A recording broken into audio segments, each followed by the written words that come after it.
Hey, welcome to the Hangout with Adam and Ryan shortly. He is on the way. You know, you can't blame the guy. He was hanging out with the family tonight. And I didn't even think he was going to make it in to town because of all the snow this morning, but he's being a trooper. He's driving down. I said, drive safe. Make sure you get to the show. I'll cover for you. And that's why we're here tonight. So welcome to the Hangout with Adam and Ryan. We have a great show for you tonight. I'll put up the name keys. Ryan will be sitting there shortly. Maybe I'll make it a little bit more just me at the moment. So, hey, welcome to Thursday night. It has been a cold couple of weeks, and it's been interesting. We've been dodging the snow for the most part. We got snow day today for all those K through 12 schools in town, and also my job as well, but I ended up working from home. So I have been in the studio all day long already doing this kind of thing, yapping away all day. And so here we are tonight. I'm glad I could relax out. We have some old fashions we're going to have to make, but I only finish it off when Ryan gets here, so we'll be doing that shortly. We have a great show, and I figured I'm not going to go through the breakdown yet until Ryan gets here. And a lot of the questions that we've had before are, how do you make your shows? How long is this thing going on? And I figured a good way to vamp was maybe just to give you some back history. So you're getting a little extra tonight on how this show developed, where we're at now, and all the details that I can share with you before Ryan gets here. So I did some calculations, and I'm anticipating Ryan to be here in the next 15 minutes. And if he does, he will be coming down those stairs very shortly, and then he's going to join us. So before we get too much into the history of the show, I wanted to just say that I'm really excited to be here. It's been 5 years that we've been streaming in some form or fashion, and it's been a fun ride. And it's been something that's a joy to both of us as we've been kind of exploring this thing. What you get with the Hangout with an Adam Ryan is something that would happen regardless if we were streaming or not. So it's great that we get to hang out with y'all and share this kind of moment as we go through it. So about 5 years ago, and before that, Ryan and I were very into creative projects. You know that Skull Bob's, the Game Boy game. We're going to be doing a little bit of that tonight for sure. We have some cool updates on that. Have always done creative projects together. So it had been a fun kind of journey through our friendship to constantly share these projects, the creativity with each other, and to find these outlets to where we can not only hang out, talk about things, but do things hands-on. And so as we started to grow our families, have families, there was a little bit of years there that we had to focus on that. And we still focus on that. It's important to hang out with your families, y'all. And so we appreciate you if you are hanging out with us or hanging out with your family watching the show on a Thursday night. So before we get into it, I'd like to give thanks to our we don't have sponsors yet, but maybe one day we will. So 5 years ago, I got into 3D printing. It was one of my creative outlets. I had purchased a 3D printer. I thought it was a really cool thing. The quick story around it is at work, we had a 3D printing lab. And there was some grant funding that got us a 3D printer. And it kind of sat in this room. And it passed between a lot of different people. They got to kind of figure out how the dang thing worked. People would put in requests for it. And then we would have somebody go in, set it up, and do the 3D print. So that was a fun little project and a little grant that was there. But what had happened is it kept changing hands over time. And so this one 3D printer moved from one room to another into this little alcove. And it was a popular service. People liked the idea that you could 3D print something. I remember one of my first 3D prints was a little bird. And I actually made two little birds. It was my two kiddos. And I used very rudimentary objects that I put together. And these two, I think I showed it on a prior show. And maybe later tonight I'll grab one of the 3D prints. And so I designed it. I 3D printed. I thought it was sweet. It was cool. And then I didn't give a crap. And this was well beyond before the 5 years ago. And so I didn't do much with the 3D printer. It just kind of sat there. It hung out. And eventually, after a couple years, I took on that task of having to manage and ensure that those 3D prints were coming through. So as I did that, I'd hire students. And on the first couple days of their job, I'd say, hey, guess what? time to figure out how this thing works and keep the service going. So a lot of the time I had no clue on how 3D printing worked. I would pawn that off on a student, give them some stretch goals, and typically within a week or so they'd figure it out. Of course, I had some ways that I'd be able to get them up onboarded and looking at those different platforms. And so as we continued on in our journey of this 3D printing, I decided one point that I needed to go figure out how to do this myself, because the turnover, the churn, the way that people would get into 3D printing and service the service here was based off of just random students that got hired. And so if they left midstream, we had a problem.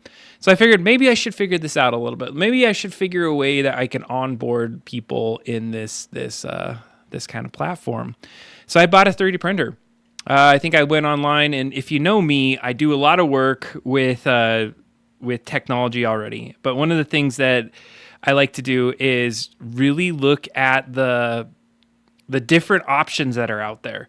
And so in this particular case, I spent a lot of time trying to figure out what was going to be the right platform, the right kind of ways to 3D print. What was the software that I'd have to learn? What were some of the other aspects of it, such as the printers that were out there and the types?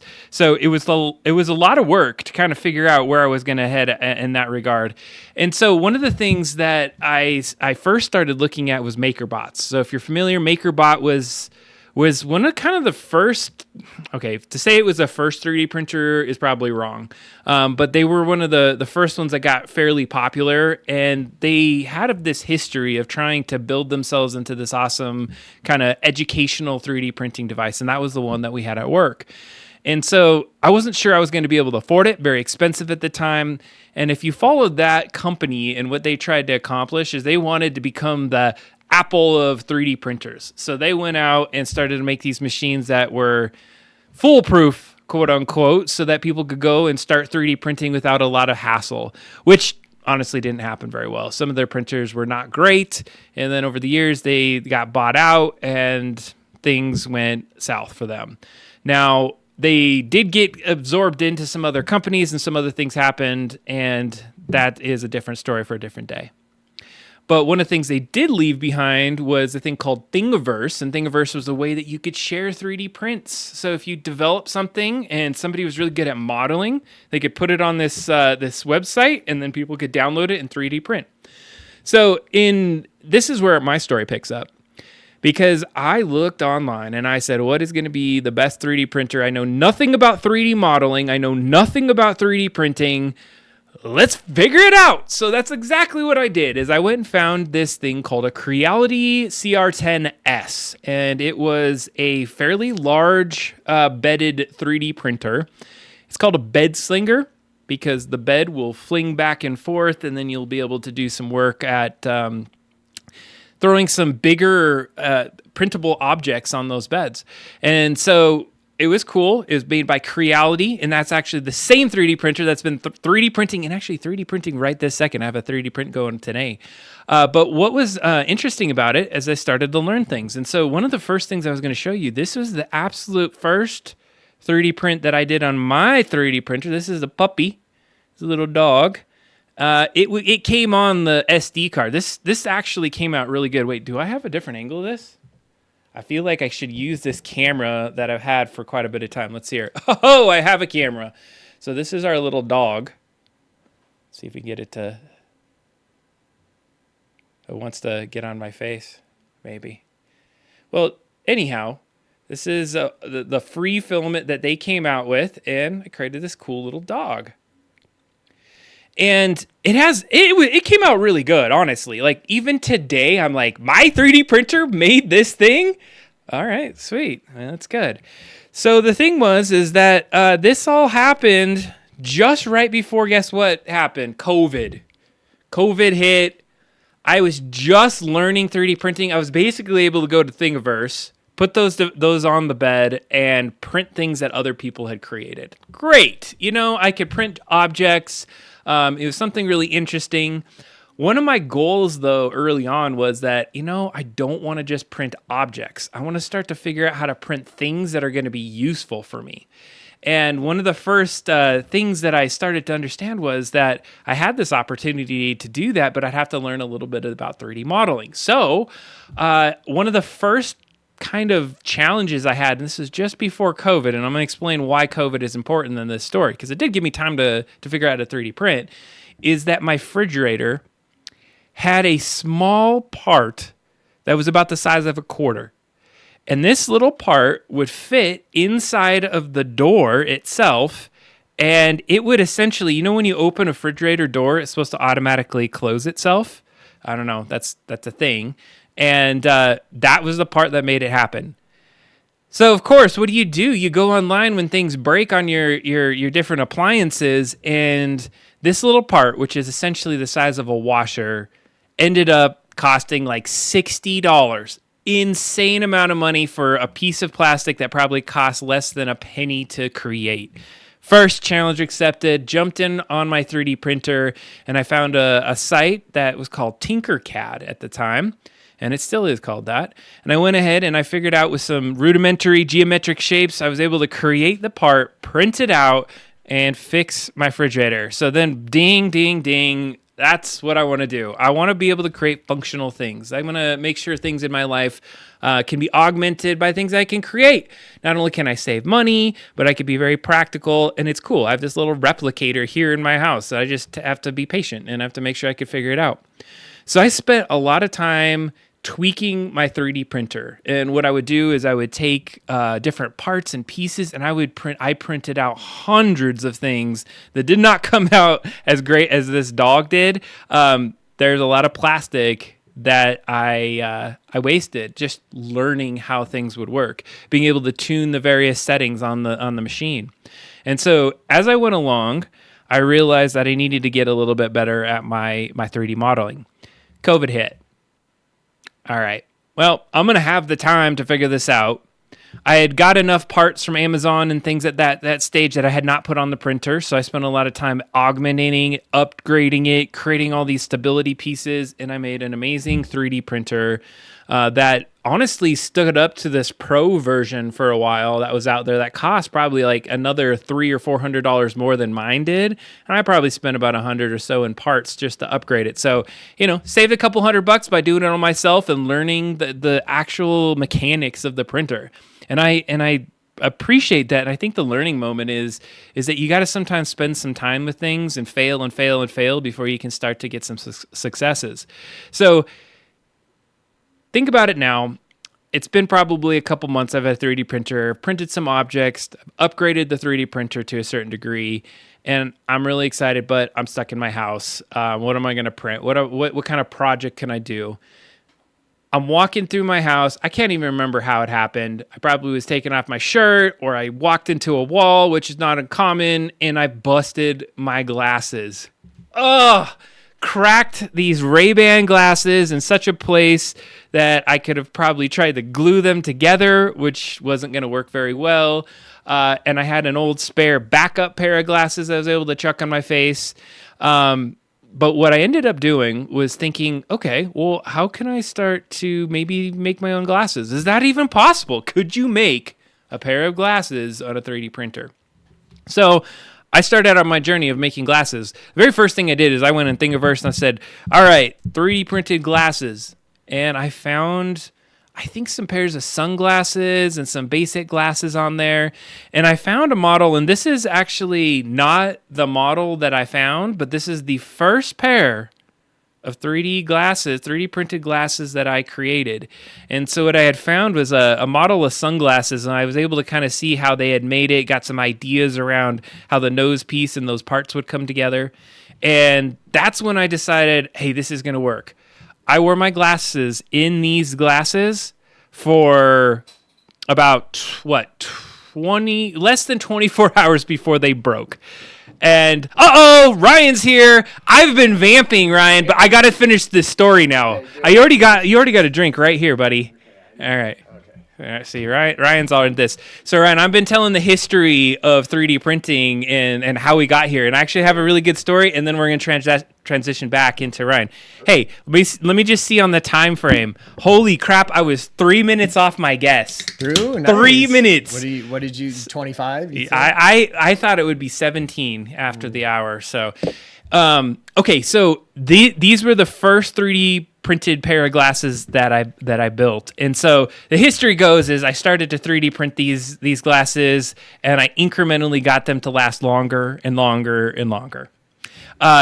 But what I wanted to explain, and this is you came in at perfect timing, Ryan, because I wanted to like actually I told the history a little bit of the show, and that's where I'm going with. Nice. So you got at the point where Ryan steps into the game because I wanted to explain something. Hey, there's Ryan with his glasses, and hopefully that. Hey, buddy. Yeah, we didn't even get to do our normal proper hug. No, all right, so I'm gonna flash forward because we got a good show for you tonight. But I wanted to say that. When I started 3D printing, one of the things that I started to fear was if I was away from my 3D printer running an errand or out running or doing something that it was going to catch on fire and something terrible was going to happen. So is that a common thing? Do 3D printers catch on at fire? the time? Yeah, inside they had these little these things that are inside that box that can absolutely catch fire. And there was I guess it has to heat. It has to heat up that on the end, but inside of it on the board there was a thing that would happen. So I'm not going to even like spend too much more time. But I started streaming back 5 years ago. 5 years ago, and I think this was the first stream, universal phone tripod mount. Nice. And so the story goes is I figured out how to get a camera that shows the screen of the little 3D printer. And then I got a camera showing the 3D print. Mm-hmm. Okay. Yep. And the cool part was I had a little Wi-Fi kill switch. I'd plug it into an outlet, and you could connect it to your Wi-Fi and then leave home, and you can turn in on and off lights or whatever was plugged into it. And my thought was, hey, I will stream, and then I can look at my stream wherever I'm at, and if things go bad, hit the kill switch, and we're dead. That's good. And then did you ever have to do that? I did it like one time. And the sync up of how like far the stream was versus not was suspect at times. We were on YouTube. Yeah, but the point of this story is, and I think you got my point, is I'm still wearing 3D glasses today. Still wearing them. They're inside of the studio. There's like hundreds of pairs. Yeah. The amount of pairs that you see that are completed probably have 10 times the amount that died and did not make it even to a pair that could be printed. Yeah. But what I wanted to show you is, so we started doing some of these 3D prints, and I was like, okay, this is cool. We have a 3D printing channel. But you know what we started talking about? Ryan and I were hanging out. We were at a run club, and I think this was like COVID-ish times and whatnot. Yeah. And we'd gone through it for a while.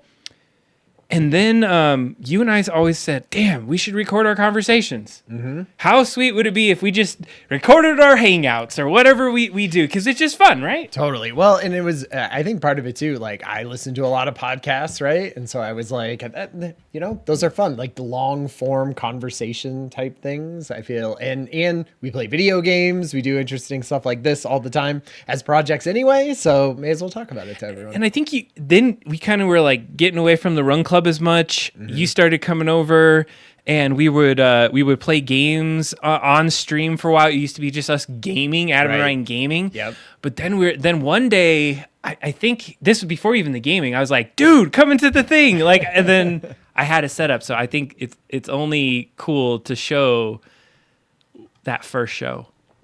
This is Crayon Conspiracy. Oh man, nice. This is one of the first ones. Just to show you how far we've come. That's how far. So you literally have a Run Club shirt on. I think it was quite literally at a Run Club. Like I like back in the background there, like a terrible folding table. That TV that's behind us is still there, not used, but still here. And just playing the video that's also in the front. Is that what's happening? Yeah, I don't know what we were doing. I think it was like to ensure that we were actually streaming. That was our like, is it going out to anything? Just a mirror of us. Still drinking LaCroix. Still drinking LaCroix. Stayed. Yep. You're broadcasting video. 100 hundreds of them. But just to kind of see the development. No microphones in front of us. I think we had just some random. Look how young we were. Yeah. Hey, I still had my hairdo though. So yeah, I mean, no glasses at this point. I don't know where. I know that. Yeah, no 3D glasses. What would happen is I had like a backup pair that was not my prescription, and you know how much that's a pain in the ass when you have that. Yeah. That's so, anyways, I'm not going to go in too much. That was my vamp session. How did I do, everyone? I mean, I had the vamp for a minute there. Come on, I had a whole chat GPT bit ready to go. Man, nice. I was just telling the story, so that's great. I feel like a good recap of the history of the show. Yeah, just get a little bit of insight. At least that's how it started, and here we are today in multiple rooms, multiple things. Thanks for vamping. Heck yeah. So what I feel like Ryan needs to do is he needs to vamp on what we're going to talk about, and I'm going to get us some whiskeys ready to go, and then you do the rundown. I don't know if it's in this order, but I kind of did it in a order that you can play with. Yeah, totally. So, I mean, we're gonna do news, right? And we usually do news around AI, sort of technology, art, creativity, that kind of stuff. That's usually what the news is centered around. And man, this week or in between the last show and this show, I feel like the biggest story has been the DeepSeek model that came out of China, like a big new AI language model that has shaken up the entire like US industry of AI. It is just a really cool and interesting thing to talk about. We've been talking about it on the Discord and all of that. So I want to have a discussion with Adam, see if he has any hot takes on this. I know that there's going to be, we're going to talk about our game that we're creating. So there's going to be a whole section where we show off some new things. Adam has built some stuff. I have built some stuff. We're going to look at it. And I know Adam has a few, in here with Janus Pro. I don't know what that was. Janus Pro is actually the name of the model, or that was a code name of DeepSeek. Oh, okay. So I didn't know that. This is called Janus Pro. So it is basically DeepSeek. Same damn thing. Same thing. And then Retro Console, that's the new like Mister based FPGA kind of system. I mean, yeah, some pretty cool stuff that we can talk about in a minute here. I am super stoked to talk about Double Drop Down the game. I got back into the groove, Ryan. Nice. Love it. Oh no, Becky's not feeling well. Yeah. Shout outs to Becky. She's all right. Feeling bad. Hopefully you're curled up and you have some medication and we can soothe you. You're fully medicated with our voices here. Oh yeah. And hey, Stealth Mouse, I didn't see all the things kind of flying on the screen as we go. We got Mike Azul out there as well. He he wanted to hear about change management in 60 seconds, but we won't be able to get into that tonight. So I don't know what that is. Change management. Oh my god. 60 seconds. Yeah, we don't need. We're not even go. If you want to hear about that, we'll put it in the Discord. Join the conversation about change management on our Discord. But he did do some cool stuff. If you watch our Discord talking about that, Mike Azul has the next computer. He's been working on resurrecting it. If you wanted to check into that, I think there's a whole thread in our thing. But he I can't remember what year it is. In the 80s, 90s that thing came out, and he has ChatGPT working on it right now. Oh man, cool. Resurrected that sucker. I got to see a little video of that. That'd be fun. You know what? There's an absolute video right here. CRT. He has it in the Discord. Should we show it really quick since we talked about it? Nice. He literally you had it up. He literally I had the whole vamp ready to go, Ryan. Okay, nice. All right, so this is we got to give Mike Azul his credit. The next station. Here we go. Hopefully it's not something inappropriate. I'm showing. This is his IP address, full everything. Yeah, that's an internal IP address, thankfully. Okay, that's good. That's amazing. Wow. So he's doing it in on the CRT. Love it. Wow. Good job at like holding a device and typing at the same time. Let's just. I'd have to like hold it in my mouth. The cool thing is that he was saying it streams this.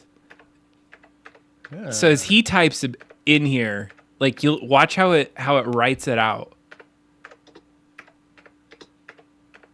Oh yeah. Tell me about the history of the next computer. Okay. And they'll see, that's sweet. Yeah, that does look cool. Like on an old school kind of thing. Yeah. You're like, then I'm going to print it out on my dot matrix printer. and follow its instructions. Hell yeah, dude! Thanks for showing good. this. So We good. got to see more on the That's next. This is the kind of fun stuff that we do in the nerdy kind of stuff that happens yeah. from our awesome great. followers. There, thanks for sharing that, man. Yeah, Love it. What a perfect end. that was absolutely perfect end. All right, so that was cool. Thanks for sharing that. Yeah. It says it does have a web browser, but it's antiquated, so it doesn't support HTML and JavaScript. Doesn't support SSL. So a lot of the things that's necessary. So he Right. wrote a telnet server. He used ChatGPT to write a see. script in Python. It calls OpenAI chat and completes the API. Man, that's great. Oh, that was. I love that it still can work. Yeah, He said- absolutely. That's just like a little home terminal. Like I was thinking about that. There's just going to be like little Chat GPT or AI. Go to your AI terminal and just like pop something in That's what I feel like the Fallout future, like where there's on your Pip Boy. yeah, exactly. All right, what do we want to jump into? Because there's a couple things that we could talk about. I don't know if we want to go straight into the deep seek, or do you want to just get some of the fluffy ones out of the way? For could do instance, that. there's that retro console. We just Sure. can call it out really quick. I could talk quick about everyone's already heard my damn voice too long, so I'm pretty sure we don't want to hear that too much. But let's just do a quick hit on this one because it's not like a major. It's called the Superstation. Superstation 1. If you're not familiar, I'm gonna go throw this guy in the chat. You can see what it is. So we like to retro game on the show, and so there you go. You got it in the chat if you want to take a peek at this, and let's go take a look at it. So you had what, Ryan? Tell them what the Mister is. Yeah, well, like it's called a Mr. FPGA, which is a field programmable gate array, and it's basically just sort of a very small, like it's sort of small form factor. You use micro SDs in it, and what it does is it basically, instead of emulating games, which there's a lot of emulators out there, this emulates hardware. So when you go to play a ROM of a Super Nintendo game, you load it basically turns your Mister into a Super Nintendo or a Nintendo or a Game Boy or a Nintendo 64. Or they have done a whole bunch of different platforms now, and they just keep getting more and more. I think there's a bunch of PlayStation games you can get on it, and it takes a little bit, you have to like know where to put folders, and you have to set it up nicely. It's not just like a console. It's not an Xbox that you would plug in, but super neat for playing a whole bunch of different games literally exactly how like they would play on the console, because it's emulating the console, not the software. And a point about why what's the difference between emulating one or the other is that the way that the games are created is that when you emulate it, there's some places that it can't emulate the game exactly like it would before. So you'd have some graphical issues, some of the things wouldn't render right, it's slow, laggy. When you emulate the hardware, it uses all the actual kind of connections. So they have created something new. It's the R2-1. Look at how beautiful that is. It's the Superstation 1. So this is going to be able to play a crap ton of other games, a lot of PlayStation games, my understanding. Yeah, I was going to say, have they said, so this is basically what, a PlayStation? The original PlayStation? Yeah, PlayStation 1. Yeah. And it plays it with the original kind of hardware. I mean, look at that. Yeah, I mean, that's fun. Even the memory card slot. Nice. But just think like a PlayStation that you could play every PlayStation games and have it on like not emulated. The thing is, the Mister can do that. Like, I think this is selling you a fun form factor, and maybe it's a little more plug and play maybe that's just what it is. So it was built in for TVs and CRTs, so it does have some old school like outputs on it. That's true. I think they were saying that the way that the hardware was set up was a lot. It has an Ethernet port on it. I suspect I didn't get too deep into the specs on it. I did read some things. Some people are excited about it. They're like, oh, it doesn't do the RBG and does only component. And they're like, okay, it's going to be just fine, guys. Yeah.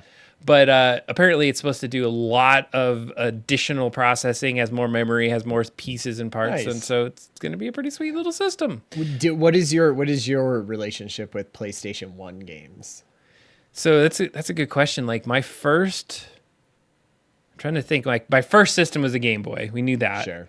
But my second system was a PlayStation. Oh, nice. The original PlayStation. Okay. And I got it because I wanted to play Resident Evil and Resident Evil 2. Okay. And Nice. my one little quick story is I got Resident Evil, and I bought like a CRT monitor at a pawn shop, and it was like dying, and like half of it was all like messed up, like there was a disease on it, and it made Resident Evil that much more scary. Oh yeah, So, right. It's like was it funny. added to the atmosphere. It sure I as love heck that. did. I So, love that. anyways, this is coming out. I don't know Yeah. what's your relationship to PlayStation. I got a play. I bought a PlayStation off of a friend in high school. I think it was they were selling it. They needed money to take the girlfriend out or something like that. And I was like, sure, I'll buy your PlayStation.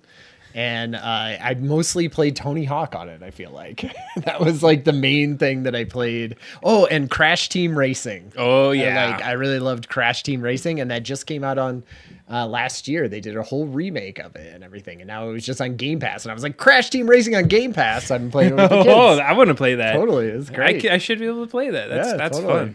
fun. I mean, I'm excited because Would you get one of these? probably. You know, I kind of thought about, do you buy old hardware and then all the like actual carts? I do like something about that experience, like that Totally. Sega I Like got. finding one, right? Like it's sort Yeah. of doing as opposed to just getting the new. I out would of the box. absolutely get like an Xbox One. Okay. Yeah, It- that would be it fun. I don't know. That would be fun. They're gonna get there. I mean, they're at Nintendo 64 and PlayStation, so it's not that many generations Technically, away. Xbox and PlayStation were on the same generation, right? Ish. Or did Xbox come out when PlayStation came out 2?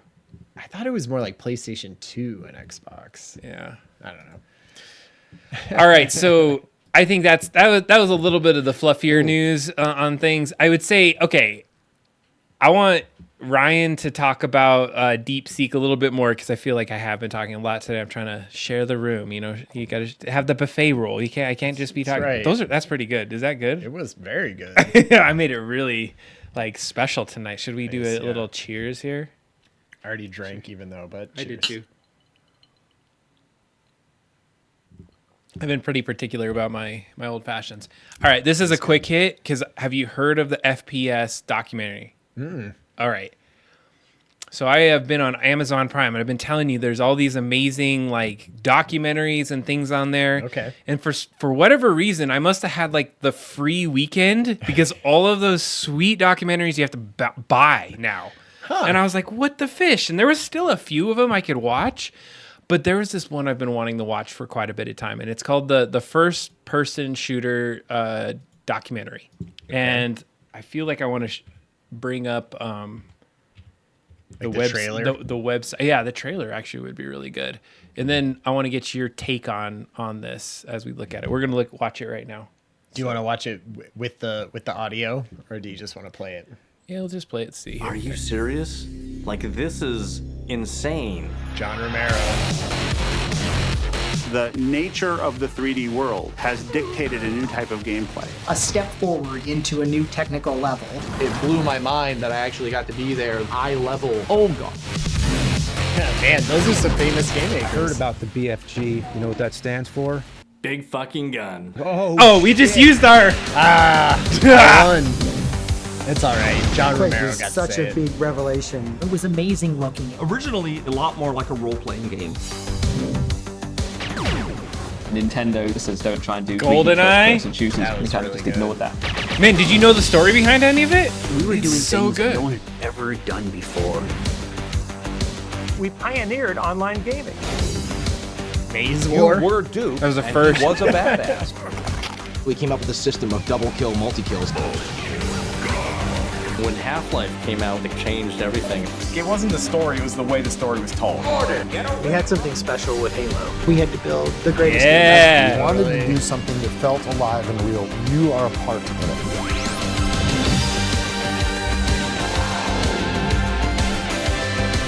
See that? Let's blow people's minds. this is going to be massive.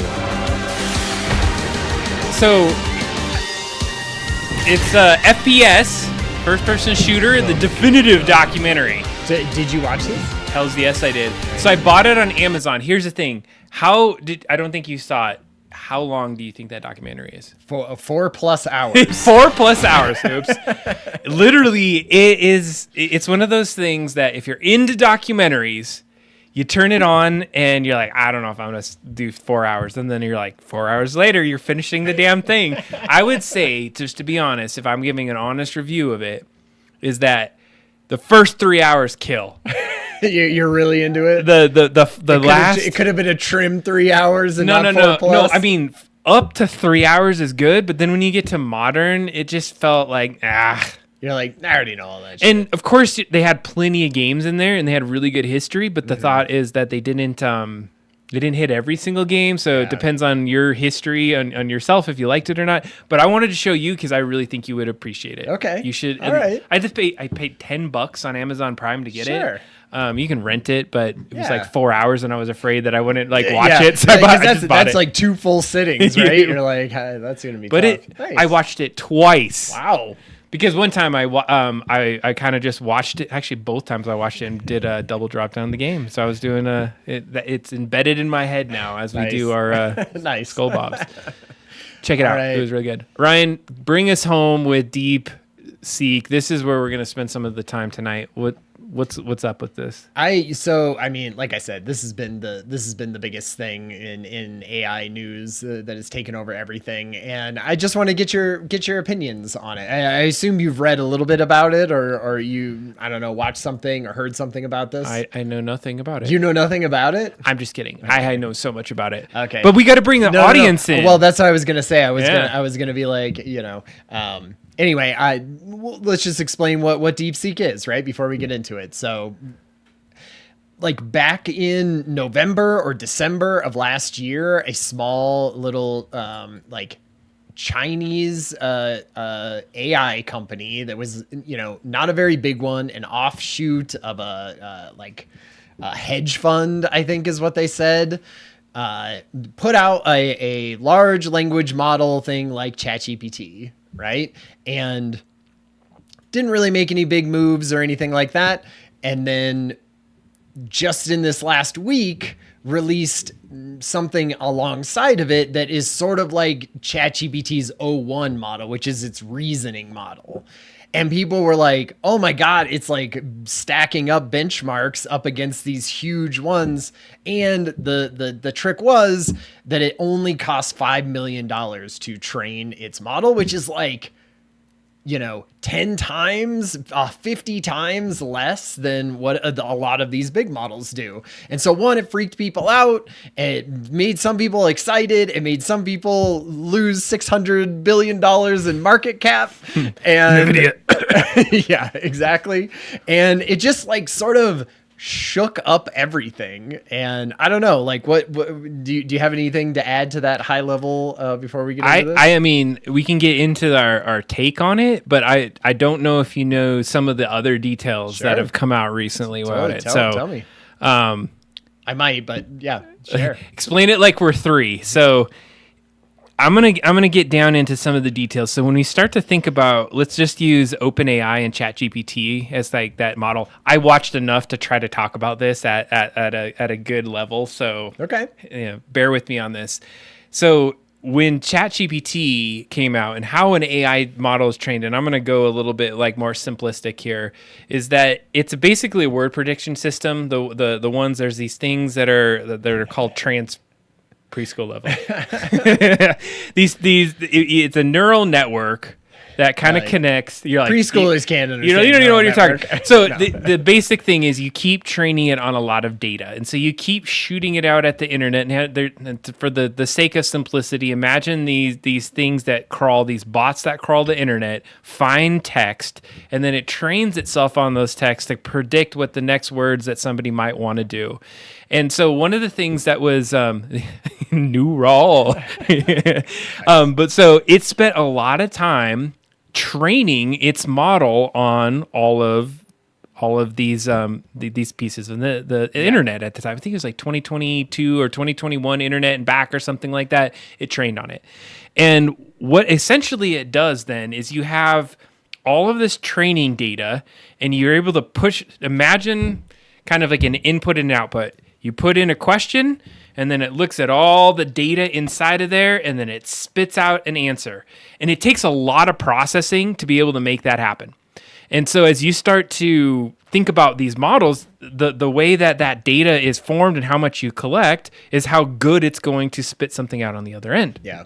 And the way that they do that and the way that it processes that is through video cards, basically. Like if you think of your computer having a video card, NVIDIA makes these AI video cards that are used for this training and for the inference, right? The inference is sort of how it takes that data and pushes it out back to you. And that takes a whole video card thing. And so NVIDIA and OpenAI and everybody but up to this point had been like, hey, here's how you make smart models. You get as many of those amazing video cards as you possibly can, and you just have it churn through massive amounts of data. And that costs a ton of money, right? Because it costs a ton of electricity, like just the energy that it takes, and you have to have a lot of those going or it's going to take forever. And China isn't allowed to have those types of high-end video cards that the big flagship companies in America do because of security reasons and things like that. Like we don't want them getting AI that we think we should be the ones who are controlling AI, right? Or like getting to AGI, and we don't want China to do that. And so we stop them from getting those high-end cards. But this DeepSeek company was basically like training it off these tiny, Here, look, I know. Are you going to talk about distillation? I was just going to talk about basically they were using tiny cards with a really smaller data set and getting the same results as these giant companies were. And that's why people got freaked out, right? Because Project StarCraft or whatever, or whatever that project is that they're coming up with, just said that they were going to spend $500 billion in 2025 building data centers and all of that. And everybody just went, a Chinese company just did it for $5 million. Like same thing that you're doing. So I agree, but here's I don't know if you heard about this news and so I'm going to talk about distillation. So OpenAI has been spending gobs of money doing what you just described and building these models. The bigger that you do it, the more data that you have, the better it's going to get. Right. And so now the inference is that they actually use ChatGPT to grow their model.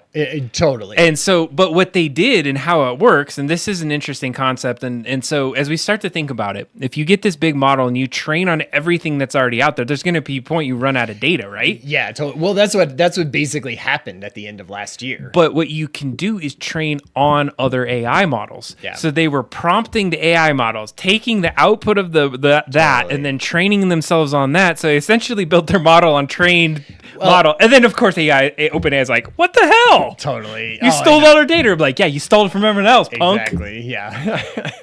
No, I agree. Like if you didn't have ChatGPT and those giant open models that people have spent billions of dollars on, you wouldn't have been able to get DeepSeek where it is. Like it wouldn't have been smart enough on its own. It needed ChatGPT to distill it down, like you said, basically, and force feed it into there and use, and they did some very smart things, that it's very, Mike Azul put into the Discord, like a cool video that I watched, Technophile or something like that, I think is the YouTube channel. And they did a great, just like explanation of like, just some new techniques that this company has done. And it's all open source. So everyone could sort of look at that. I don't know. Do you have so we sort of talked about it. That is kind of what it is. It's taking everybody's store. It's the number one store or app in the App Store. It beat out ChatGPT for the last like few days. Here it is. It looks like ChatGPT. It totally looks like ChatGPT. Have you been using it? I used it a little bit, and mostly because I wanted to see. One of the interesting things about it is if you use the reasoning model, it will basically give you its train of thought that it's going through to see something. And so I've been putting in little like reasoning questions into it just so I can watch it, think about it, which is kind of neat. I like that that there's competition in the space. So let's start the conversation with that. I almost feel like I want to like prompt a question of it. I put one in the Trello. Look at my first one. Why is OpenAI sad at you? Sad at you. And then you're like, can you create images? No. It was like, nope. And I was like, fine, let me try it. And I did a comparison. Now. What? I did it today. All right. So, all right, we're going to go in Discord and see which one, what prompt we want to use. Okay. Do that one. The first paragraph. Suppose you have a stack of boxes. Okay. This is the one from the video. From who? What video? The video that Mike Zool put in the Discord. All right, Mike Zool, he's getting some mad credit today. Okay, so no, you got to put it on the deep think. I don't know if it's selected. Yeah, okay. I selected it. I did. Okay, so this is the reasoning model. This is the one that normally costs $20 a month to use for ChatGPT, and what I think was cool. I love the thinking, by the way. Yeah, totally. Like, that's what's interesting about it, right? It's basically saying what it's thinking instead of just saying thinking. And I think it did that ChatGPT. But and the question, if you didn't get to read it afterwards, it's basically saying, hey, there's a bunch of boxes stacked on top of each other. Here's the order of the boxes. If I move a few boxes around and then add one, what's the order again? And apparently ChatGPT and stuff is like the non-reasoning models, like just 4.0, ChatGPT 4.0, are not very good at that.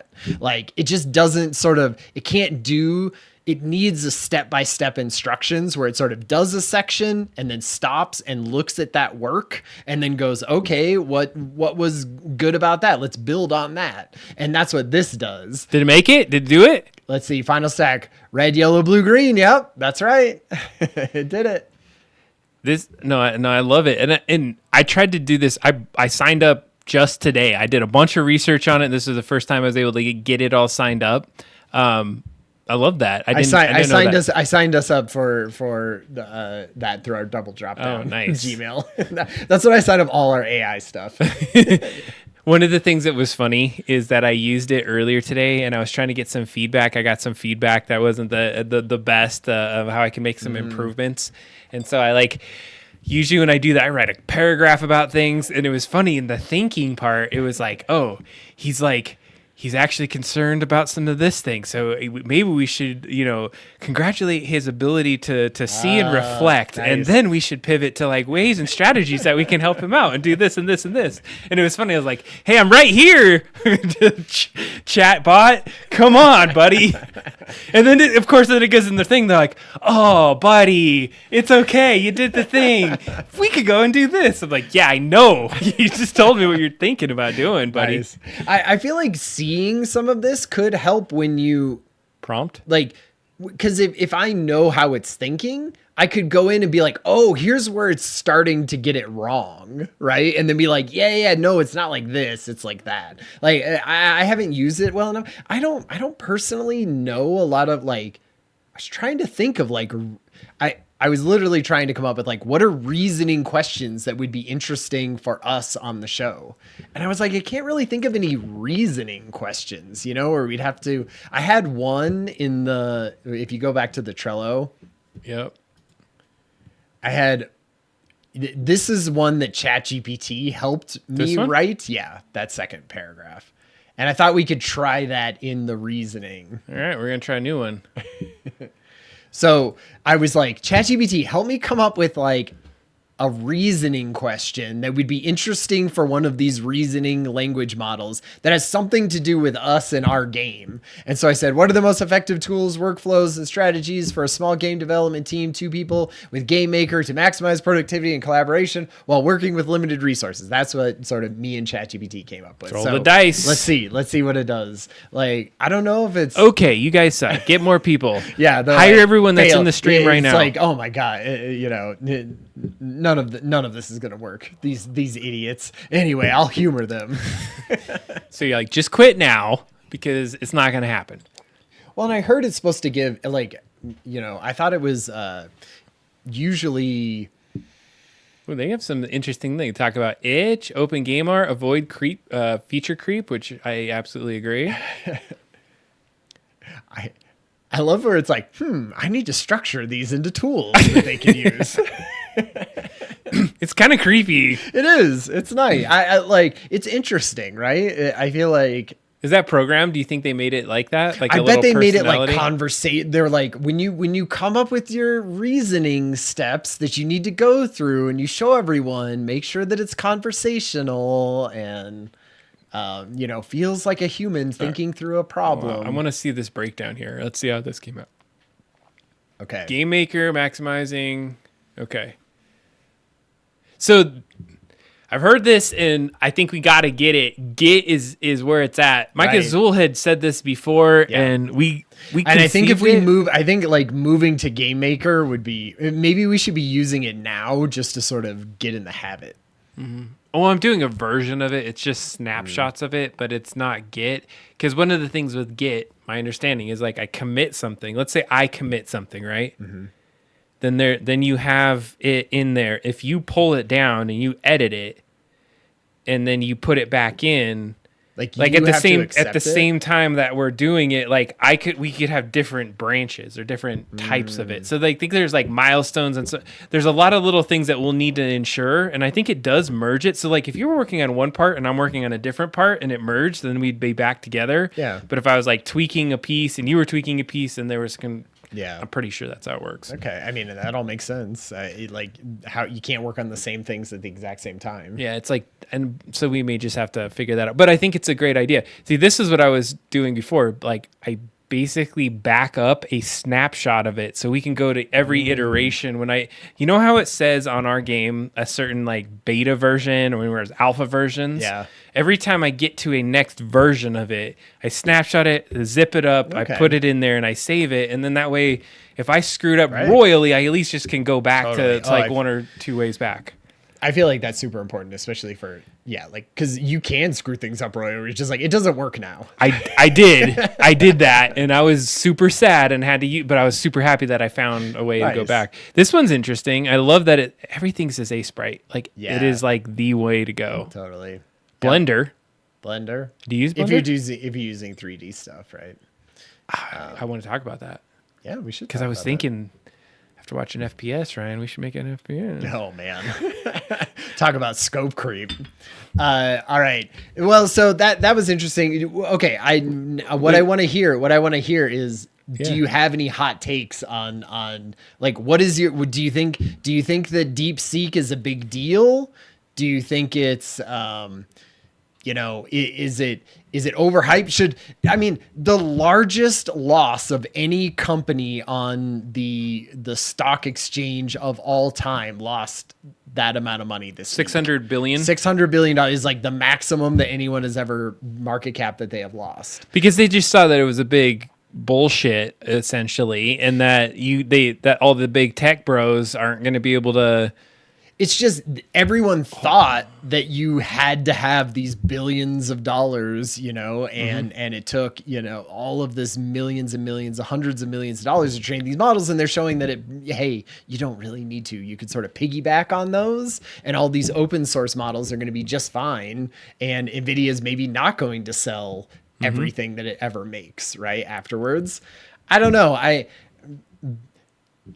don't personally think that it's going to make a huge I think that people freaked out a little bit, but I think Nvidia stock will be going back up at any point. Like people still need a ton of these video cards. I don't think it's going to go anywhere because of that, but I don't know. I don't know. I feel as though there's this opportunity here for it to be democratized a little bit. This just reminds me of, it being stuck and unattainable. That was one of the biggest challenges with AI up to this point, is that you had to have that millions, if not billions of dollars to like drive it to this area. So from my understanding is right now you can download a version of that and run it locally on your machine of deep. I don't think you like a university. No, machine they were things. saying like it's attainable in certain levels of it. Sure, maybe that's. And it's absolutely something that's like more democratized is essentially where it's at. It's like it's not stuck in these like 3 companies, and we're not going to be like held to this crazy amount of money that we have to spend to go and be in the. What do you think about the China thing? Are you freaked out that it's like a Chinese corporation that's doing it? Even though it's weird, right? Because it's open source, but like.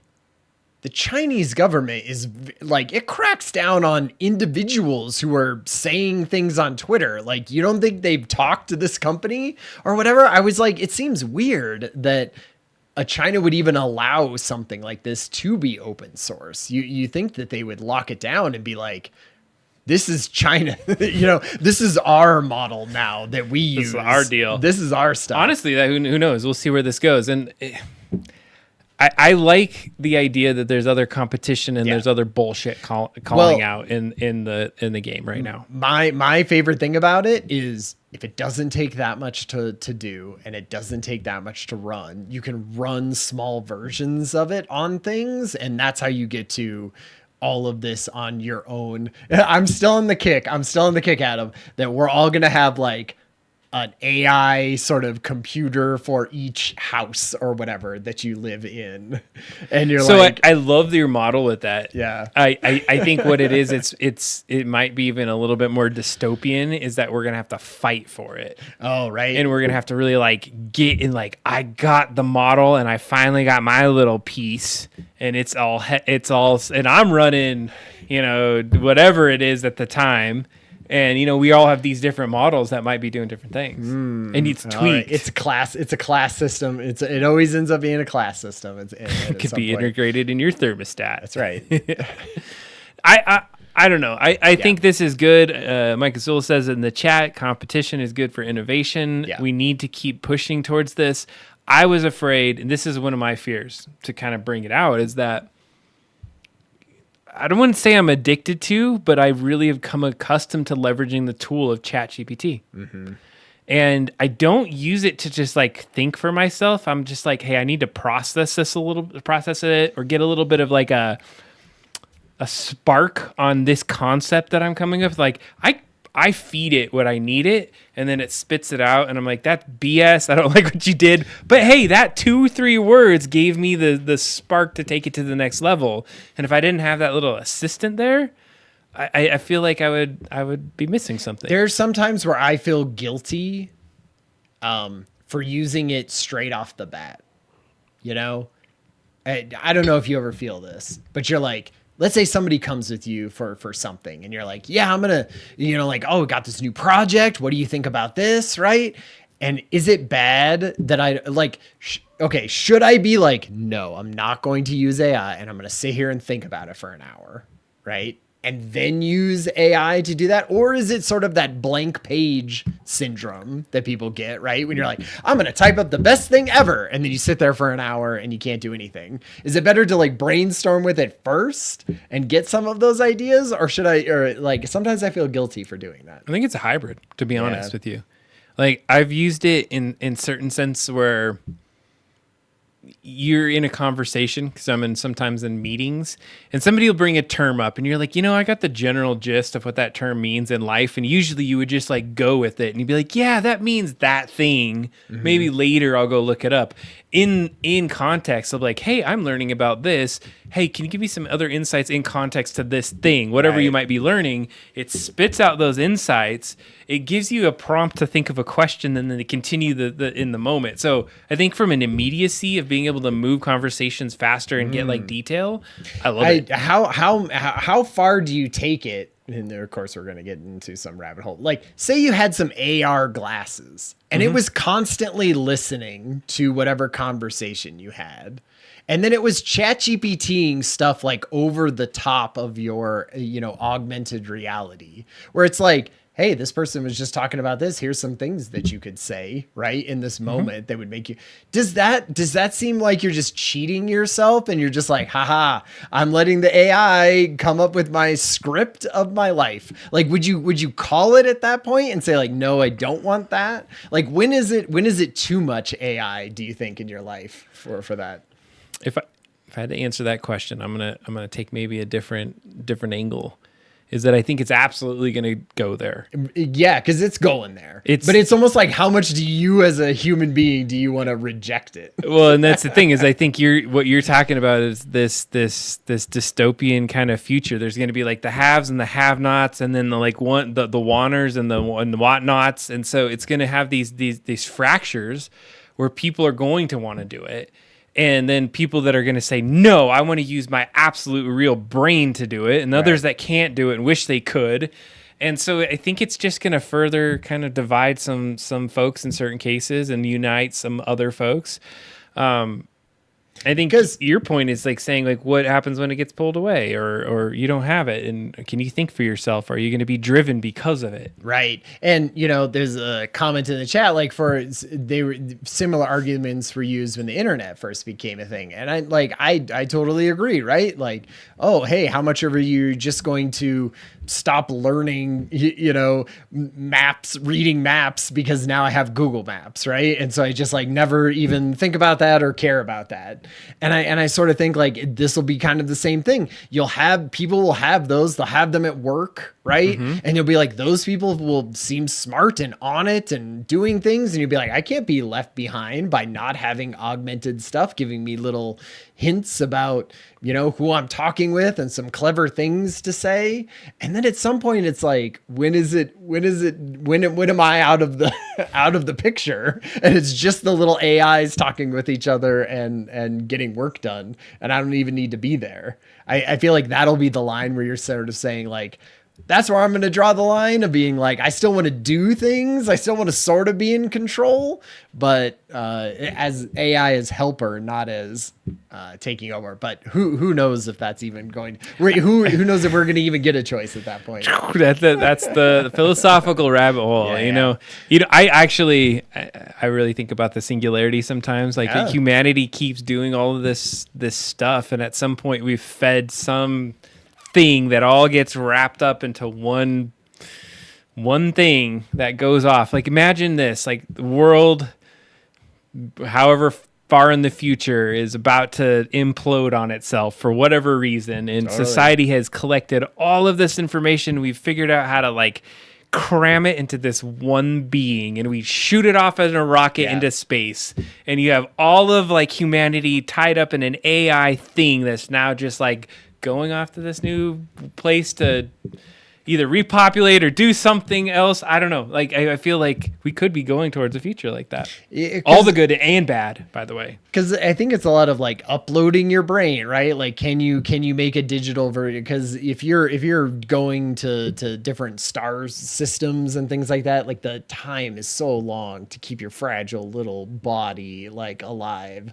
So then you're just like, well, what if it was just uploaded? Everyone's consciousness was uploaded to something, and then we shot that off, and then everybody lived in sort of the VR world of your consciousness. I feel like there's been plenty of sort of sci-fi books and things like that written about that idea. But I do think like if you have enough compute, right, you could do it. If you figured out some way to make that happen, if we pull it back to where we're at now, and the future is, it's like it's definitely escalating and lots of things are happening. I'd say it's an interesting time to kind of be part of all the change that happens so rapidly, and to see kind of even where we're at. Like I think back when social media was even a thing, and we could like the idea that we could be having our own show right now wasn't even a thing like 20 years ago. And here we are just like, just push a button and you're doing the thing. So I think it's going to just become second nature. We're going to have these things. They're going to be part of what we do in our life.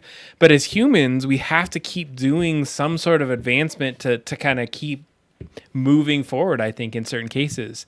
I wonder back in the day when people were like using hose to farm, they're like, how could you get any better than this amazing tool that like digs this thing? And then sure enough, years later, you have like machines that are doing it and you never even use that anymore unless it's like a bespoke little farm that you're doing in your backyard while you're doing your VR and drinking your lemonade.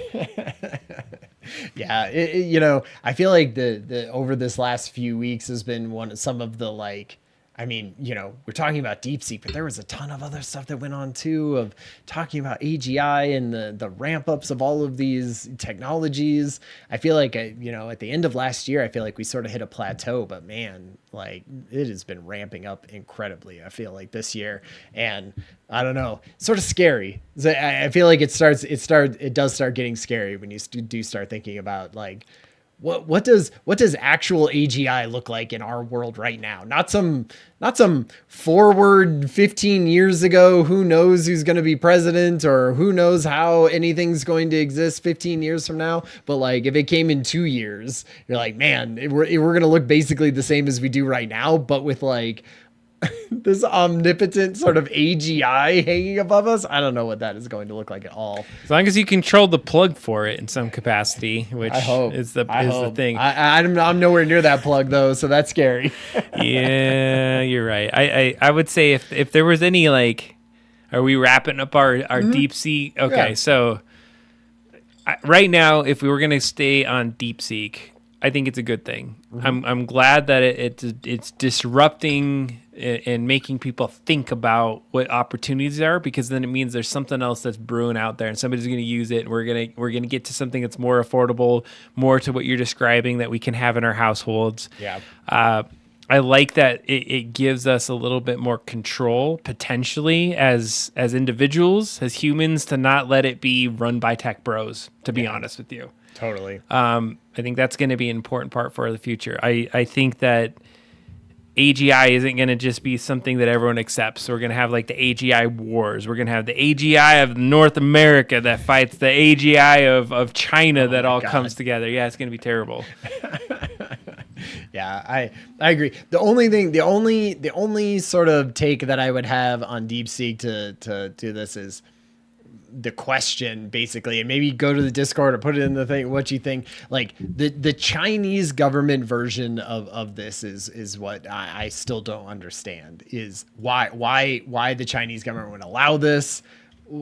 What if they're just allowing these things to be open? I just feel like they control a lot of what goes on in China, and to have that as just something that would be allowed for Americans to steal and make better our AI systems doesn't feel like something they would do. This is even the reasoning model, right? Certain technology services and platforms like AR. Look at there. Strict regulations, great firewall which controls access. Yeah. Why would it try to allow you? It's a vague question. It's going through basically a lot of what we just said. Totally.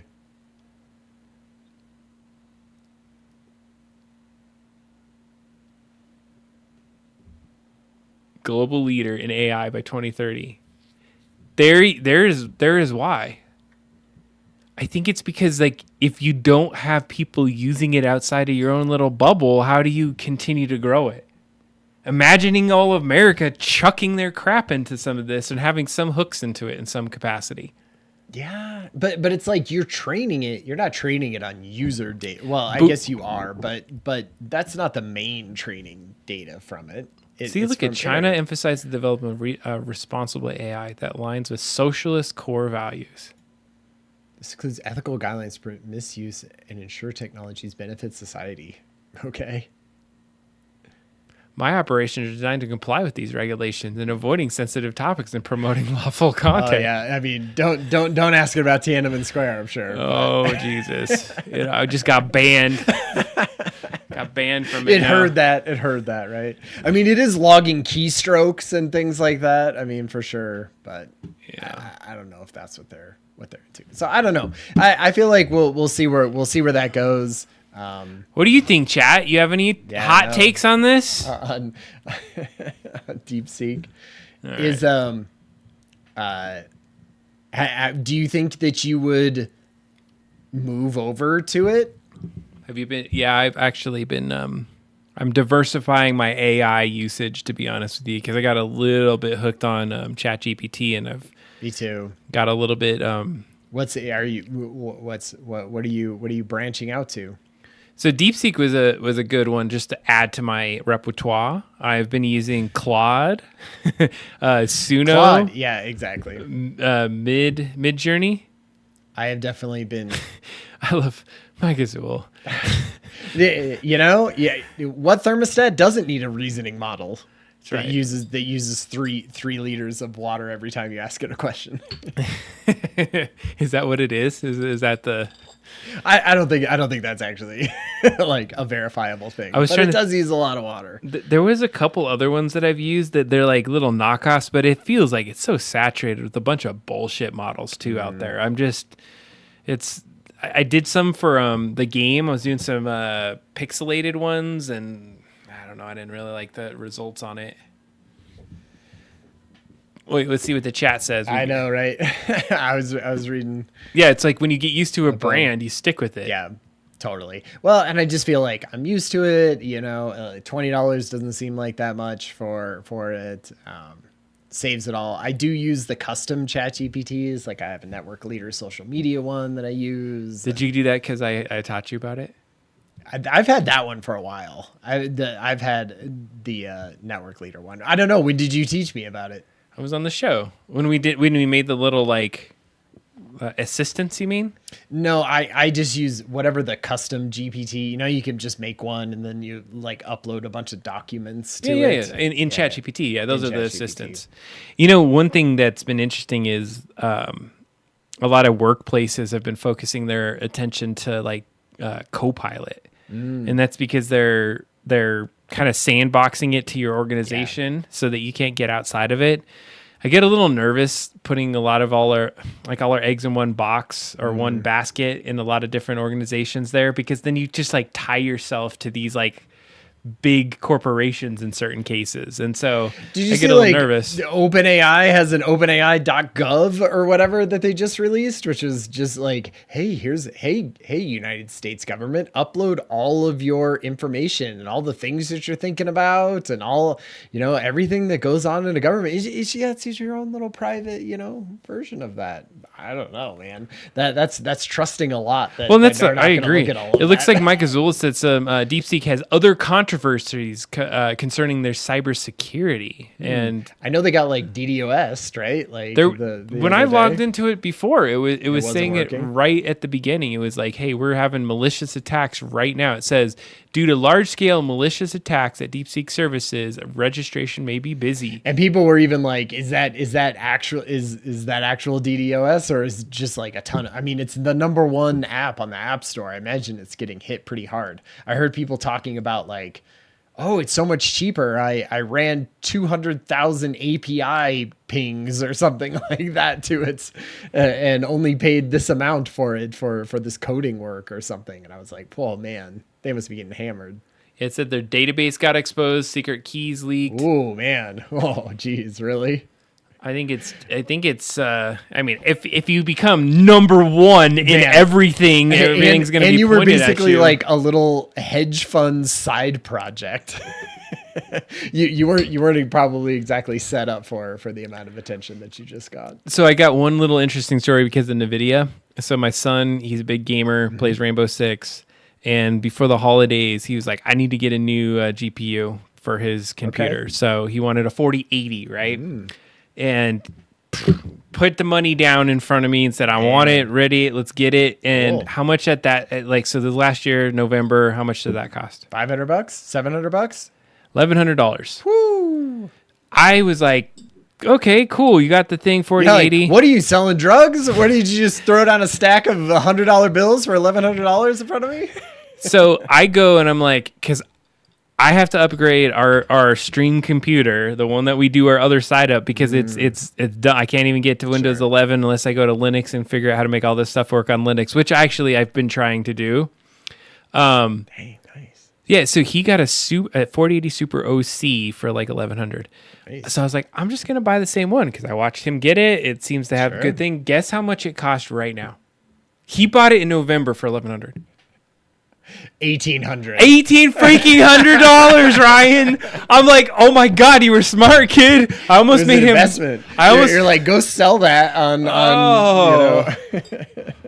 God, I was like, what the Man. fish? And so I'm like, I'm kind of screwed right now because I have to get something for this other room because Do you need a 4070 for that other room? 4080. I already have a 4070 for the other room Oh, and so you're gonna buy a 4080 specifically? because it's a 2-fan 4070 and it's not as great. And I need to do a full new computer build, so I don't want to Well, do the full computer build, but keep your 4070.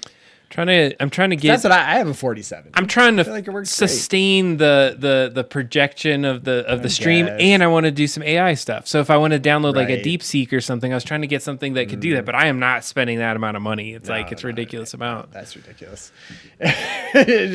Stealth Mouth agrees with me. All I'm You'll gonna never s- guess why. All I'm gonna say is Starbucks cups. So that's my retort. $1,100 in Star or $1,800 in Starbucks cups? Don't threaten her because Okay, I guess I'm not. she has cut back. She has cut back. She's Okay, she's that's 4070 on the I gotta Starbucks see. cups. I feel like I need a picture of the Starbucks cups in Discord. That would be Yeah, fun. you need to give us some Yeah. Starbucks because we talked about this many a times. It'd be great. You're like, that's an investment. We're investing in our futures. with the these amount of Starbucks cups. cups that she has, just like there's the show side of it, and then there's the box side of it. So you even see what she has, and then there's a whole bunch. And you know what though? She's got me like waiting in lines in the morning, and I do it because I love her. And I'll stay Waiting in line. Oh, because because they do a drop, and then if you're not in the first like 10 people, you don't get it. So you know, so many little side niches in there, right? There's like Everyone does their thing. you know, like what are those like sneakerheads and stuff who stand in line for all of those and get in online queues. what's your most valuable cup? Like I would be interested to know if you had. Do you know what your most valuable cup is? Do you often like? Do people want them as sets? So there's lines of them, yeah. Yeah. And what they do is, I'm not ridiculing anybody. I'm actually like, trust me. Whoa. If I were to ridicule, I would be stabbed. I'm pretty sure of it. I'm just here as a supporter. I understand I have my things. I collected baseball cards. There were jack nothing, you know, like absolutely nothing. Okay, should we move on? I feel like I want to check out. I want to make sure we have time to check out things. Yeah. So Ryan has Adobe Firefly. So here's what I would want you to do, Ryan. If you can go into the other room, I have Firefly up. You have to log in because I have no Adobe access for anything. You're going to have to log into your account. Okay. So why don't you go in and Sure. log into Firefly, then I'll Yeah. pop in and then we'll swap it over to that. And I'm 3D printing you something tonight. So I hope it's done by the end of the night tonight. So it is actually something kind of cool that I Nice. think you will enjoy. So Dang, Ryan's going to go awesome. in, Sweet. get squared away there. Okay. And once you're in, let me know and I'll pivot in. So it should be up. It should be at least in one of the tabs. Don't close any of the tabs, please. Oh man, it was a fun show. I love Ryan just stepping into the show tonight. You got to understand, folks, that Ryan and I hang out this night. This is our like in-person hangout. The rest of the time we really don't talk to each other that much. We throw things in the Discord, we chit chat, and we say this is going to be the time. So that's why you get this energy of us having the conversation. But join us on the Discord. Put some of the insights in there. That's why we can know what to talk about. It's helpful for us to know. I know that we talked about what change in, management is. It's there's two kinds of things. So I'm just going to give you some differentiate. Change management, I talk about that as organizational change management. That's the people side of it. Called change enablement is when you're changing something like a system or our platform. So that's where it's at. Ryan had got his phone. We're almost there.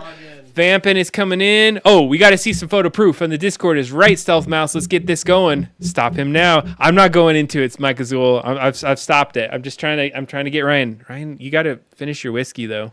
I don't know if you're plugged in. Are you there? Can you hear me, Ryan? Got to turn on your mic. I'm in. Oh, Ryan is in. He's in and ready to go. We're transitioning to the other room. All right, I'm going.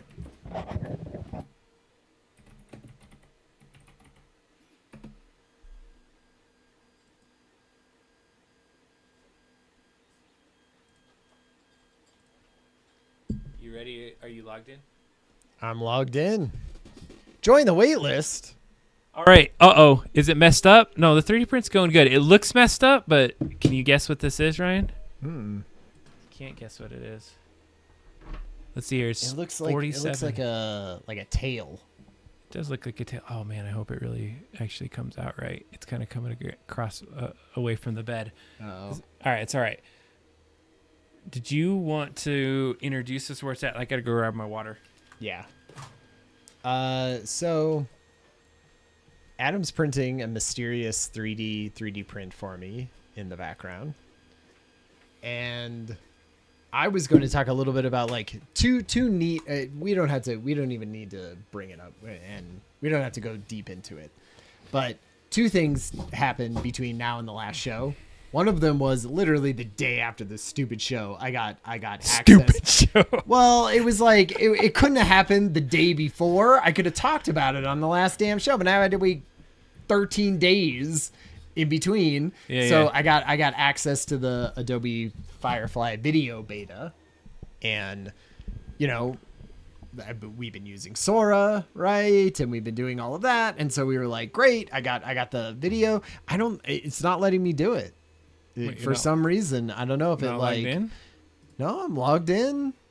We'll just have to talk about it, I guess. But Oh, man. I was gonna try it. It's the generate video, right?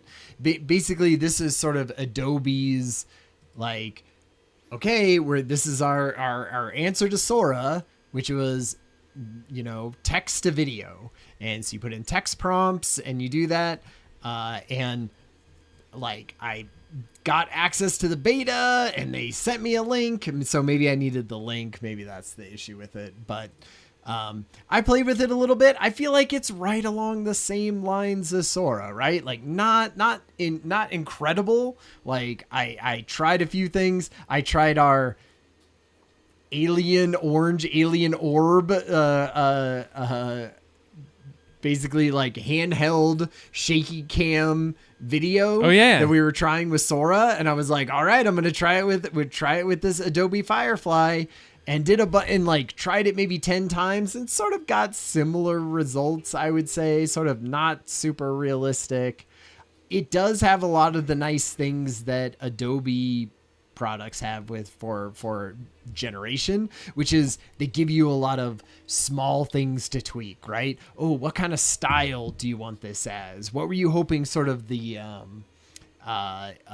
composition would be? Do you want it from a low angle? Do you want it from a wide shot? Do you want it a fisheye? And I'm sure all it's doing at that point is just adding stuff to your prompt in the background.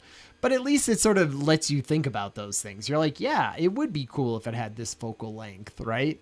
I did want to try this one with like this guy where, you know, it adds stuff to your scene, which I feel like is kind of interesting.